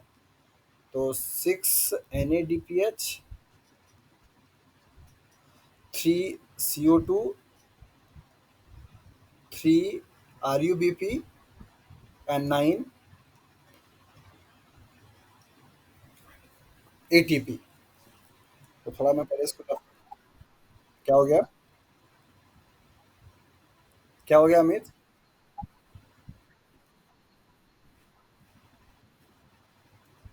अच्छा दिख नहीं रहा है। अच्छा ओके, तो मैं थोड़ा पेन चेंज कर देता हूँ मार्कर का, शायद आपको दिख जाए। चलिए, यहाँ पे मैं ये लिख रहा था कि 1 G3P के मॉलिक्यूल्स के लिए क्या क्या चाहिए। तो 3 CO2 मॉलिक्यूल चाहिए, प्लस 3 RUBP मॉलिक्यूल्स चाहिए, प्लस 9 ATP चाहिए, प्लस 6 NADPH डी डीपी चाहिए। ओके, तो एक ग्लूकोज के मॉलिक्यूल्स को सेंसाइज होने के लिए इसका कितना साइकिल चाहिए? दो साइकिल, मतलब दो दो मॉलिक्यूल आपका ये होना चाहिए, क्योंकि ये 3 कार्बन कंपाउंड है, ग्लूकोज क्या है आपका 6 कार्बन कंपाउंड है। So 1 glucose is equal to 2G3P। एक साइकिल से, मतलब 1 केल्विन साइकिल से सिर्फ एक G3P मॉलिक्यूल्स बनेगा, और एक ग्लूकोज को बनाने के लिए इसको 2 मॉलिक्यूल्स का होना जरूरी है। तो 2G3P इज इक्वल टू क्या हो जाएगा? एक ग्लूकोज। तो एक ग्लूकोज को चलाने के लिए केल्विन साइकिल कितनी बार चलेगी?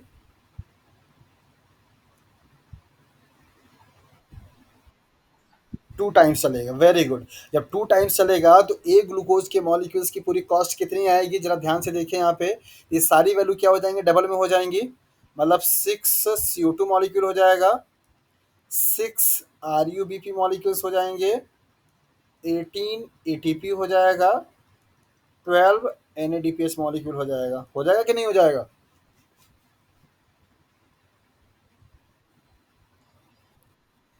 बोलिए भाई। तो आपको यही स्टाइकियोमेट्री समझने का खेल है, और यही आपसे एग्जाम में सवाल पूछा जाता है। आपने समझा कि एक राउंड अगर केल्विन साइकिल चलेगा तो उस एक राउंड से 6 मॉलिक्यूल्स आपके बनते हैं G3P के, जिसमें से सिर्फ एक मॉलिक्यूल क्या होगा? आपका बाई प्रोडक्ट बनेगा, बाकी 5 क्या होंगे? फिर से साइकिल में इनकॉर्पोरेट हो जाते हैं। तो नेट जो गेन है केल्विन साइकिल का वो क्या है? सिर्फ 1 3 carbon compound, that is the G3P। And to form glucose molecules there will be need of a 2G3P molecules. So for the synthesis of a one single molecule of a glucose, there will be two cycle of a Kelvin cycle, a two round of a Kelvin cycle. So the total cost of synthesis of one glucose molecules will be 6 CO2, 6 RuBP, 18 ATPs and 9 NADPH। तो यहाँ पे आपको ये चीज़ को बहुत अच्छे से समझना होगा। यही पे पूरा कॉन्सेप्ट है आपका केल्विन साइकिल का। और एक बात आप और रेशियो में देखिए, CO2 का रेशियो इज टू RuBP का रेशियो इज टू ATP का रेशियो इज टू NADPH का रेशियो। यहाँ पे देखिए, यहाँ पे 3 था, यहाँ पे भी 3 था, यहाँ पे क्या था? 9 था, और यहाँ पे क्या था? 2 था, सॉरी 6 था।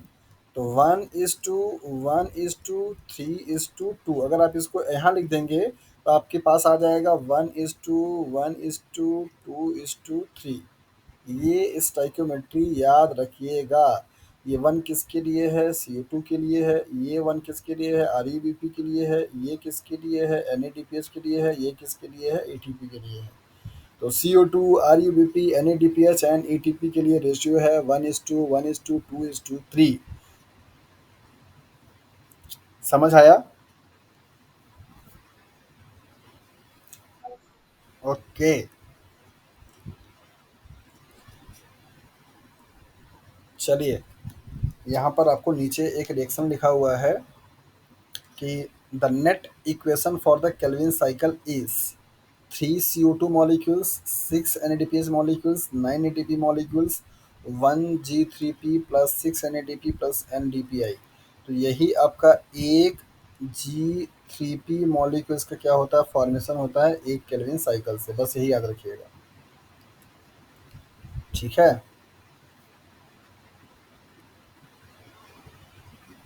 कभी कभी आपसे सवाल ये पूछा जाता है कि केल्विन साइकिल के,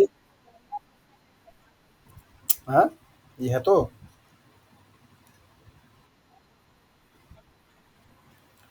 वो नेट केल्विन इक्वेशन दिया हुआ है कि कितना मॉलिक्यूल्स लग रहा है, सिर्फ लगने वाले का बताया, सबस्ट्रेट का नहीं, ये इसका नहीं दिया है।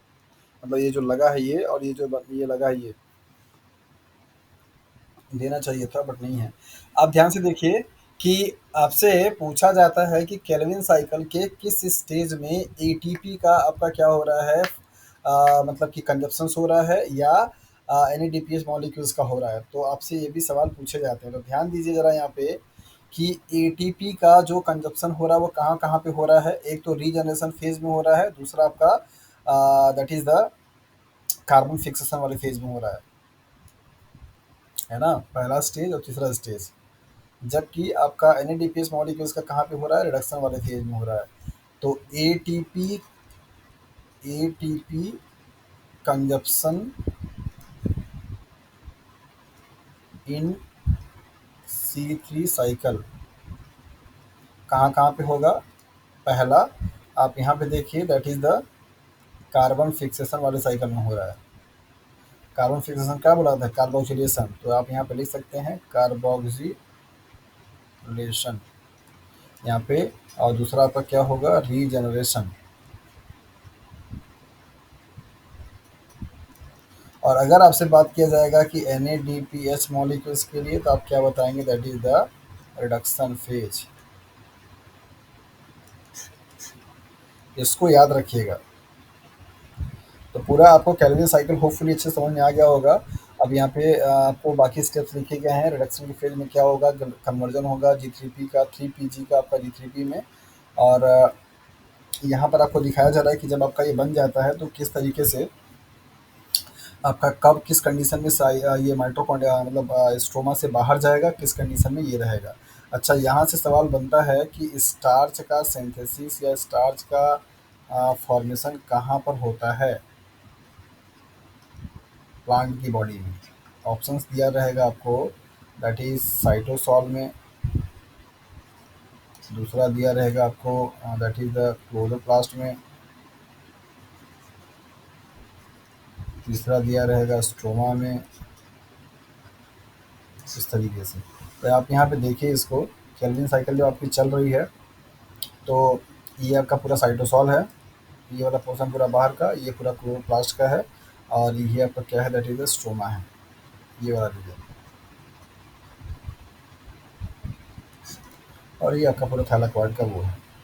तो यहाँ पर आपको बताया जा रहा है कि ये जो 3 फॉस्फोग्लिसरेट बना हुआ है, जिसको जो कि पहला फर्स्ट स्टेबल कंपाउंड होता है, तो इसके बाद एक कन्वर्जन आपका किसमें होगा, 1,3-bis फॉस्फोग्लिसरेट में। इसके बाद कन्वर्जन किसमें हो जाएगा, G3P में, एक ग्लिसरेट है 3 फॉस्फेट में। ये जो कंपाउंड आपका बनेगा, इसके बाद आपका क्या बनेगा, डाईहाइड्रोक्सी फॉस्फेट। और इसी से कन्वर्जन क्या होगा, फ्रक्टोज फॉस्फेट बन जाएगा। तो ये जो डाईहाइड्रोक्सी फॉस्फेट बनेगा ना, ये फॉस्फेट के लिए आपका यहाँ पे क्या है, ट्रांसपोर्टर सिस्टम पाया जाता है। ये इस स्ट्रोमा से कहाँ पर आएगा आपका, दैट इज द साइटोसॉल में आएगा। और इस साइटोसॉल में आने के बाद आपका इसका क्या होगा, कन्वर्जन होगा G3P मॉलिक्यूल्स का, जो कि ग्लाइकोलिसिस में जाएगा। और ग्लाइकोलिसिस के बाद आपका फर्दर चला जाएगा बाकी आगे प्रोसेस में। और या तो एक फेट ये भी है कि ये जो आपका डाईहाइड्रोक्सी फॉस्फेट है, या आपका जो G3P है, ये कन्वर्ट होकर कहाँ पे जाएगा, फ्रक्टोज 1,6-फॉस्फेट में। और फ्रक्टोज 6-फॉस्फेट से क्या बनेगा आपका, सुक्रोज बन जाएगा। अब ये जो सुक्रोज बनेगा, ये क्या होगा, ट्रांसपोर्ट हो जाएगा बाकी नॉन फोटोसिंथेटिक पार्ट में। तो ये ट्रांसपोर्टेशन में क्या करेगा, हेल्प करेगा। बाकी आपका जो रहेगा अमाउंट, वो आपका क्या होगा, ये 1,6-bis फॉस्फेट बनाने के बाद ये फ्रक्टोज 6-फॉस्फेट बनेगा। और इसके बाद कन्वर्जन किस में हो जाएगा आपका, स्टार्च में। तो स्टार्च का जो कन्वर्जन हो रहा है वो कहाँ पे हो रहा है, थैलाकोइड रीजन में। इस बात को ध्यान दीजिएगा। और सुक्रोज का जो सिंथेसिस होगा वो कहाँ पे होगा आपका, साइटोसॉल में होगा। तो साइटोसॉल में सुक्रोज का, स्टार्च का थैलाकोइड में। साइटोसॉल आपका क्या बनेगा, बनाएगा, दैट इज ट्रांसपोर्ट हो जाएगा, बाहर आगे चला जाएगा। और स्टार्च क्या होगा आपका, स्टोर होकर के रह जाएगा। और ये डिपेंड टोटल किस पे करेगा आपका, दैट इज द कंसनट्रेशन पे। कंसनट्रेशन ज़्यादा है या कम है।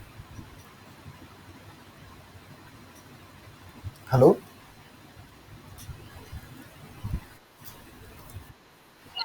अच्छा अच्छा, सुनाई दे रहा है। ओके। तो अभी जो मैंने समझाया वो समझ में आया आपको।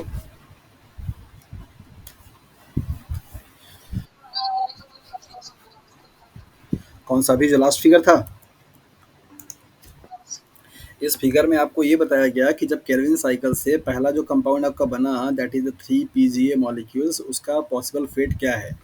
ये 3 PGA मॉलिक्यूल जो बन रहा है, ये आपका कन्वर्ट हो जाएगा 1,3-bis फॉस्फोग्लिसरेट में। 1,3-bis फॉस्फोग्लिसरेट से फिर कन्वर्ट किस में हो जाएगा, G3P में। यही आपका जो होता है इसका मेन प्रोडक्ट होता है। तो ये G3P का कन्वर्जन दो तरीके से होगा। एक तो आपका बनाएगा क्या, डाईहाइड्रोक्सी फॉस्फेट, जिसे आप DHAP बोलते हैं, ढाप बोलते हैं। तो इस ढाप के लिए यहाँ पे इसके मेम्ब्रेन पे क्या है, ट्रांसपोर्टर पाए जाते हैं। पीआई ट्राई फॉस्फेट ट्रांसफर होती है, क्या करेगा, बाहर आ जाएगा साइटोप्लाज्म में। साइटोप्लाज्म में जब आएगा तो ये डाईहाइड्रोक्सी एसीटोन कन्वर्ट किसमें हो जाएगा आपका ग्लिसरॉल 3 फॉस्फेट में, मतलब G3P में। और ये आपका चला जाएगा कहाँ पे, कैल्विन साइकिल में एटीपी बनेगी, ग्लाइकोलाइसिस में एटीपी बनेगी, बाकी प्रोसेस होगा।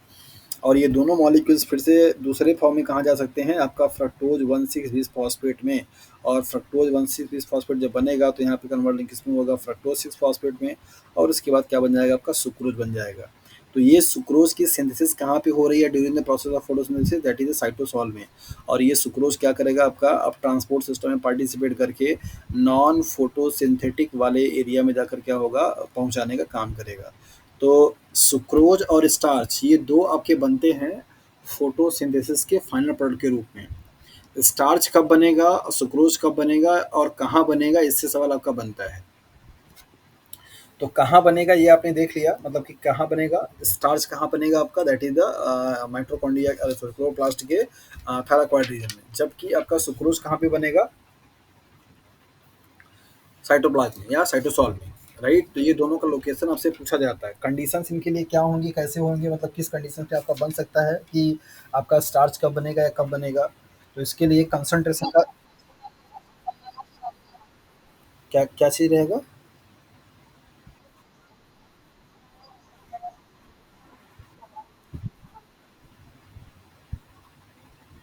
मतलब मैं समझा नहीं क्या पूछ रही हैं आप।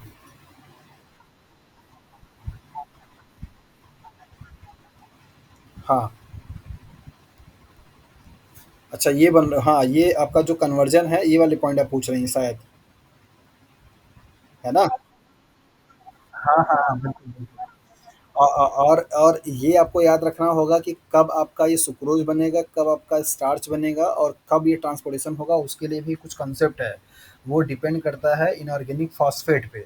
अगर इनऑर्गेनिक फॉस्फेट का कंसंट्रेशन लो होगा साइटोसॉल में, मतलब कि यहाँ पे, कहाँ पे, यहाँ पे किसका, इनऑर्गेनिक फॉस्फेट का कंसंट्रेशन अगर लो होगा साइटोसॉल, ये आपका क्या है, साइटोसॉल है, किसके कंपेरिजन में, इस स्ट्रोमा के कंपेरिजन में।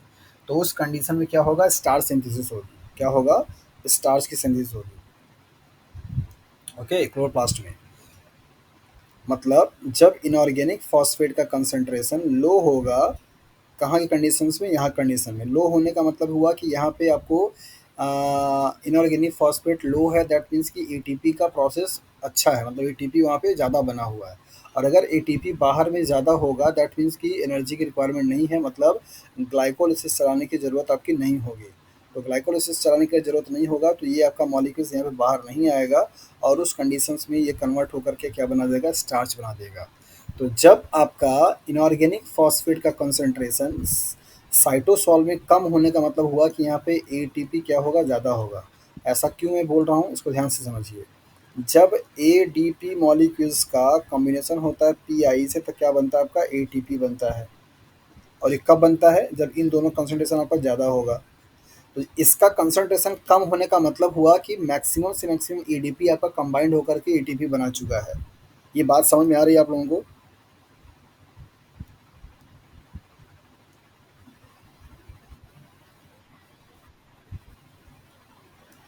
तो जब साइटोसॉल और स्ट्रोमा के कंपैरिजन में, साइटोसॉल में अगर आपका इनऑर्गेनिक फॉस्फेट का कंसंट्रेशन कम होना, इस बात का इंडिकेशन होता है कि सारा, मतलब मैक्सिमम इनऑर्गेनिक फॉस्फेट एडीपी से कंबाइंड होकर के एडीपी बना चुका है।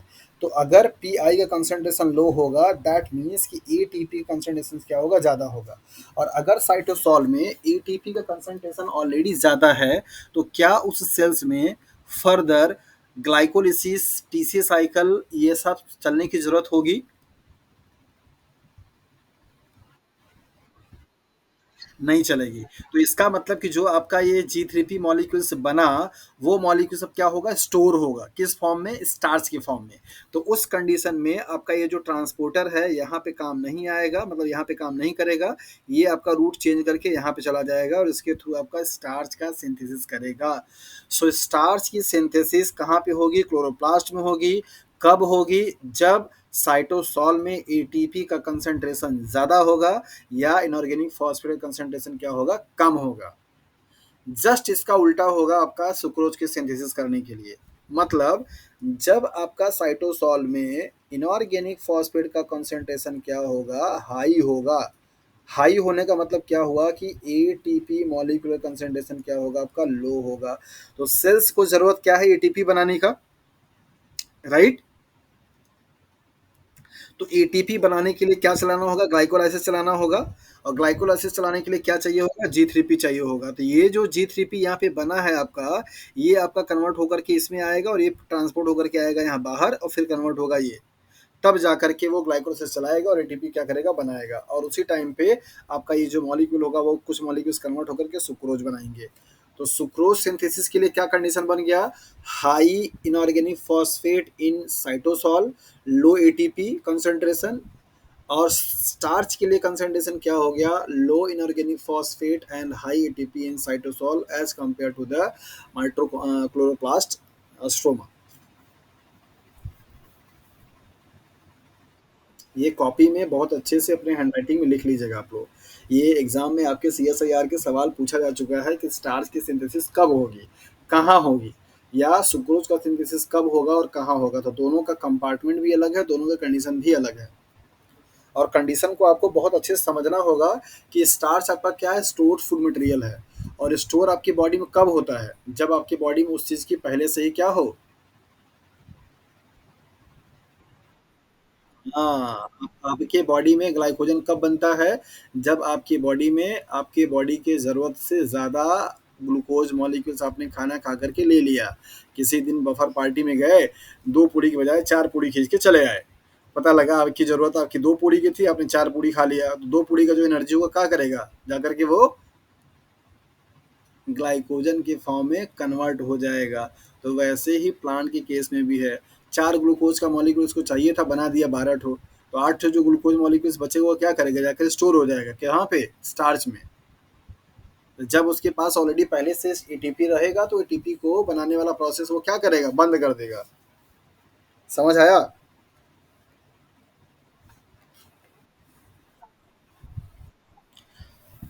अब फोटोसिंथेसिस की प्रोसेस में ना कोई प्रॉब्लम नहीं होनी चाहिए, है ना। हाँ जी, बायोटेक्नोलॉजी के आप लोग स्टूडेंट हैं, लेकिन बावजूद उसके कि आपको इस टॉपिक में कहीं पे भी कोई दिक्कत नहीं होनी चाहिए।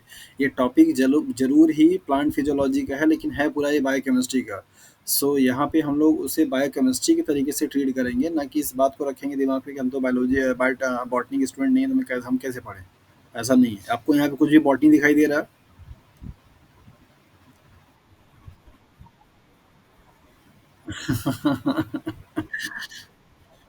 बाकी सारा बायोकेमिस्ट्री है, ठीक है। तो बायोकेमिस्ट्री ही आप इसको समझ करके पढ़िए और उसको समझिए कि फोटोसिंथेसिस क्या होता है। और जितने अच्छे से आप बायोकेमिस्ट्री के हिसाब से फोटोसिंथेसिस को पढ़कर समझ लेंगे, उतना अच्छा आप प्लांट की केस से लेकर के नहीं पढ़ पाएंगे।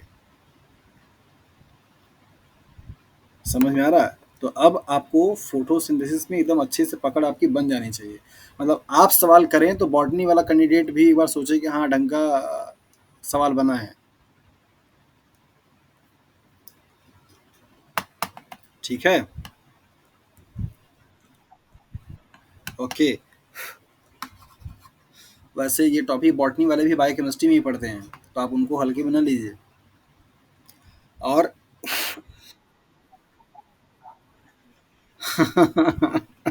उसके सामने अपना हिसाब किताब जमाएंगे, हाँ। और वैसे भी बॉटनी वाले भी जब सी एस आई आर तैयारी कर रहे होंगे तो वो लोग भी यही सारी चीज़ पढ़ते होंगे ना, तो उनका भी ऐसा ही कॉन्सेप्ट रहता है। तो सब्जेक्ट मैटर नहीं करता, मैटर सिर्फ ये करता है कि आपने कौन से कंटेंट को कहाँ से पढ़ा हुआ है।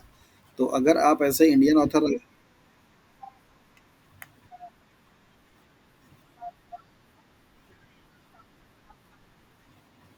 हाँ हाँ,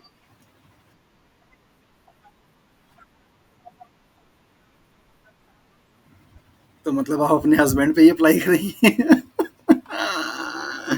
क्या पूजा आप भी।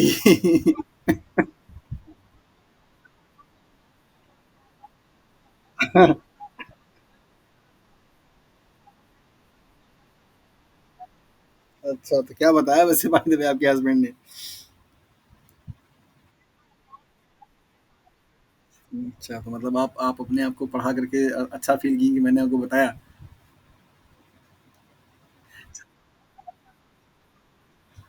अच्छा चलिए कोई बात नहीं, आपने उनसे पूछ करके जब बताई होंगी तो आपका कॉन्सेप्ट ना और अच्छा क्लियर हो गया होगा कि जब आप अच्छे से समझा ली होंगी तो आपको लगा होगा कि सारी चीज़ें आपके माइंड में फिट बैठ चुकी हैं।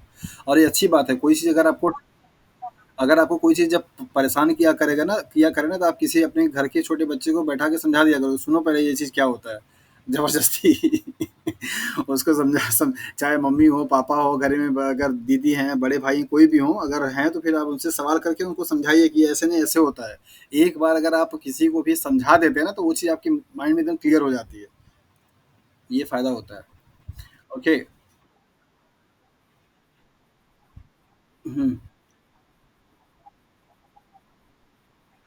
हाँ, बिल्कुल। क्योंकि आप पढ़ा तभी पाएँगे जब आप खुद अच्छे तरीके से समझे रहेंगे।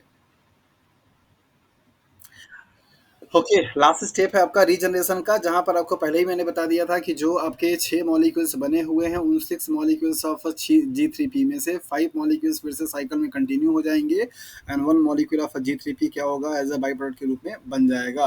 तो यहाँ पे कुछ आपके उस G3P के फेट्स दिखाए जा रहे हैं, जो कि क्या-क्या चीज़ें बन सकती हैं। यहाँ पे आप देखिए, ये आपका है G3P मॉलिक्यूल्स, जो कि आया कहाँ से है, आपके उस केल्विन साइकिल से। और इसके थ्रू आपका क्या-क्या चीज़ बन सकता है।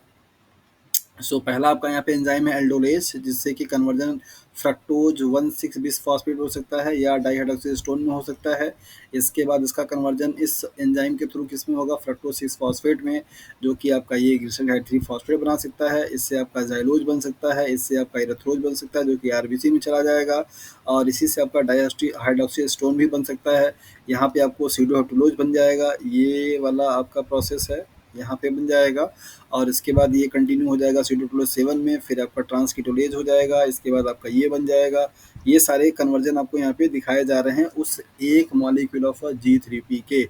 ये सारे एंजाइम्स आप लोगों ने पढ़े हैं पीपीपी वाले पाथवे में भी। पीपीपी पाथवे में भी आपका ट्रांसकीटोलेज और ट्रांस एल्डोलेज, ये दोनों भाई आपके पाए जाते हैं।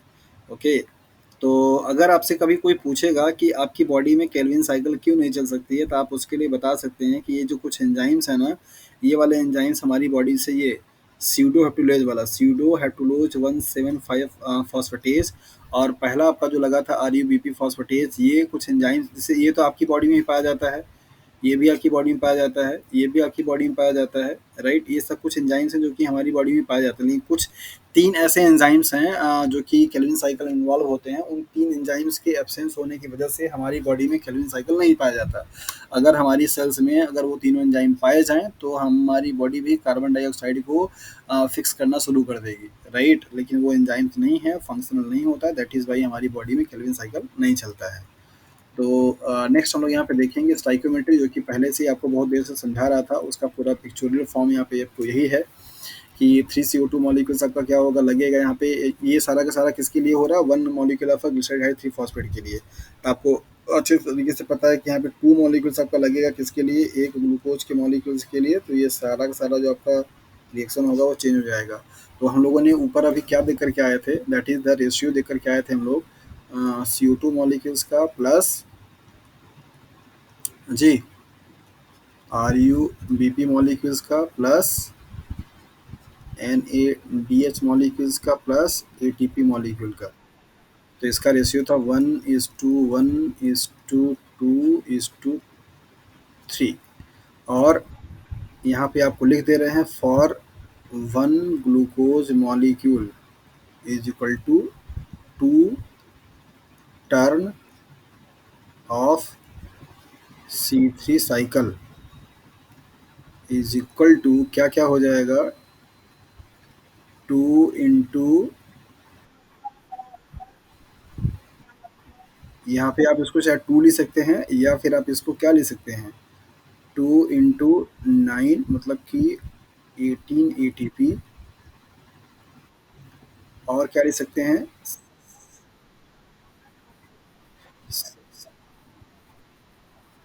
12 NADPH। और क्या लग सकता है, 2 into 3 is equal to 6CO2। और क्या बचा,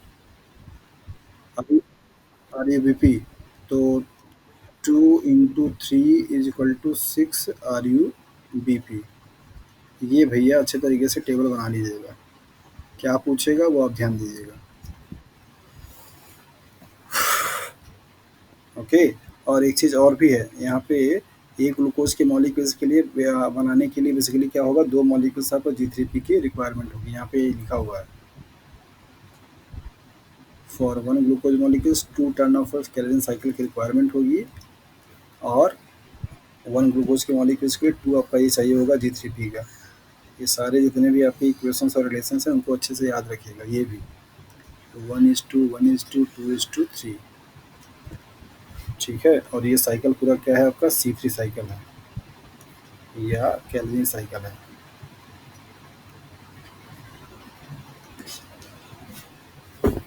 ओके। हम्म।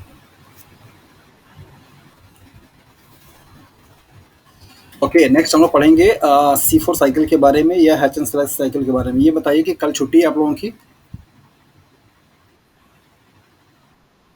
कल तो वो है ना, क्या नाम से, मुस्लिम का फेस्टिवल है कोई, ईद है कि बकरीद है? ईद है। अच्छा, मुमताज आई नहीं है क्या आज? ओके, तो मुमताज तो मेरे ख्याल से कल उसमें रहेंगी। अच्छा, ये बताइए कि कल मतलब फाइनली सवाल मेरा ये पूछना था कि मेरे ख्याल से सबको सबकी छुट्टी है, किसी ड्यूटी पे जाना होगा नहीं। तो अगर ड्यूटी पे आप लोगों को नहीं जाना है तो कल डे में क्लास आप लोग ले पाएंगे, मतलब अटेंड कर सकते हैं? कोई कोई दिक्कत किसी को? तो कल दोपहर में क्लास करें हम लोग 2 बजे, आराम से खा पी करके सारे बाकी के काम करके। और वैसे भी दोपहर में तो किसी का आउटिंग करने का प्लान होता नहीं, जिसका किसी का होगा भी तो इवनिंग में करेगा। तो 2 से 4 अगर क्लास लग जाएगी तो आराम से कुछ चीज़ें और कवर हो जाएंगी एक्स्ट्रा। उसके बाद आप लोग अगर जहाँ से कहीं भी घूमने फिरने जाना, घूम फिर करके आइए, फिर नाइट में क्लास करेंगे हम लोग। ठीक रहेगा? तो कल अगर 2 क्लास चल जाएगी तो ऑलमोस्ट ये खत्म हो जाएगा। तो परसों पूरा ना बायोकेमिस्ट्री का जितना भी टॉपिक पढ़ाया हूँ उसका सारा एक तरफ से एक तरफ पूरा क्वेश्चंस जो है ला करके यहाँ पे डिस्कस कर लेंगे संडे के दिन। तो वो पूरा आपका एकदम रिफ्रेश भी हो जाएगा और आपके एग्जाम्स के लिए काफ़ी इंपॉर्टेंट रहेगा। ये ICR को देने जा रहे हैं, बायोकेमिस्ट्री सब में कॉमन है। और इधर भी बहुत सारा कॉन्सेप्ट पढ़ा दिया और एक भी क्वेश्चंस कराया नहीं, तो पता लगा सब पढ़ तो लिया लेकिन उससे सब क्वेश्चन सॉल्व नहीं हो पाएंगे। बहुत सारे साइकिल कंटिन्यू पढ़ा दिया इधर, है ना। तो वो सारे साइकिल को जब तक क्वेश्चन सॉल्व नहीं होगा तब तक फिर कंफर्मेशन आएगी नहीं। तो बेटर होगा कि कल 2 क्लास अगर खत्म हो जाएगी, कल 2 क्लास अगर हो जाएगा तो ये सारा खत्म हो जाएगा पूरा कार्बोहाइड्रेट का। तो बचेगा ही क्या फिर इसके बाद संडे के दिन आराम से पूरा कार्बोहाइड्रेट का स्टार्टिंग से लेकर के पूरा जितनी साइकिल है, जितने ये हैं उन सबसे कम से कम 40-50 क्वेश्चन का ये सेटअप बना करके उसको यहाँ पे डिस्कस करेंगे। आप लोग समझिएगा, सिर्फ सॉल्व हम कराएंगे ताकि टाइम कम लगे। आप लोगों को देते हैं सॉल्व करने के लिए, थोड़ा टाइम ज़्यादा लग जाता है, मतलब आप लोगों को भी चांस दिया जाएगा बट ज़्यादा टाइम लॉस नहीं करेंगे हम लोग। ठीक है। चलिए, फिर आज के लिए। हाँ हाँ। हाँ, लिपिड का तो अभी पूरा पढ़ना ही है ना। लिपिड का तो अभी सिर्फ मैंने बेसिक जो कॉन्सेप्ट था वो पढ़ाया था। अभी तो आपको जब मेम्ब्रेन जब पढ़ना है वहाँ पे भी लिपिड पढ़ना है, और लिपिड का मेटाबॉलिज्म पूरा पढ़ना है, बीटा ऑक्सीडेशन पढ़ना है, ओमेगा, ये सब सारा। दोनों जगह पढ़ सकते हैं। मेटाबॉलिज्म तो मेरे ख्याल से यहीं पढ़ लेंगे तो ज़्यादा ठीक रहेगा। सेल बायोलॉजी में सिर्फ आपको मेम्ब्रेन पढ़ाएंगे पूरा प्रॉपर, है ना। मेटाबॉलिज्म वाला काम,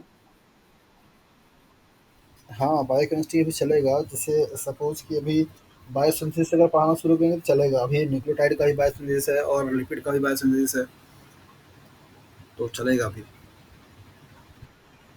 ठीक है। बट ये कोशिश है कि कल अगर 2 क्लास हो जाएगी तो आपका कार्बोहाइड्रेट का जो हिसाब किताब है वो खत्म हो जाएगा। ठीक है, फिर कल हम लोग यही मान के चलते हैं कि 2 बजे क्लास होगी हम लोगों की। वैसे मैं आपको सुबह एक बार फिर से इंटीमेट कर वो कर दूंगा कि अगर सबकी अवेलेबिलिटी बने तो ज़्यादा ठीक रहेगा। अगर मान लीजिएगा 2 लोग नहीं भी रहेंगे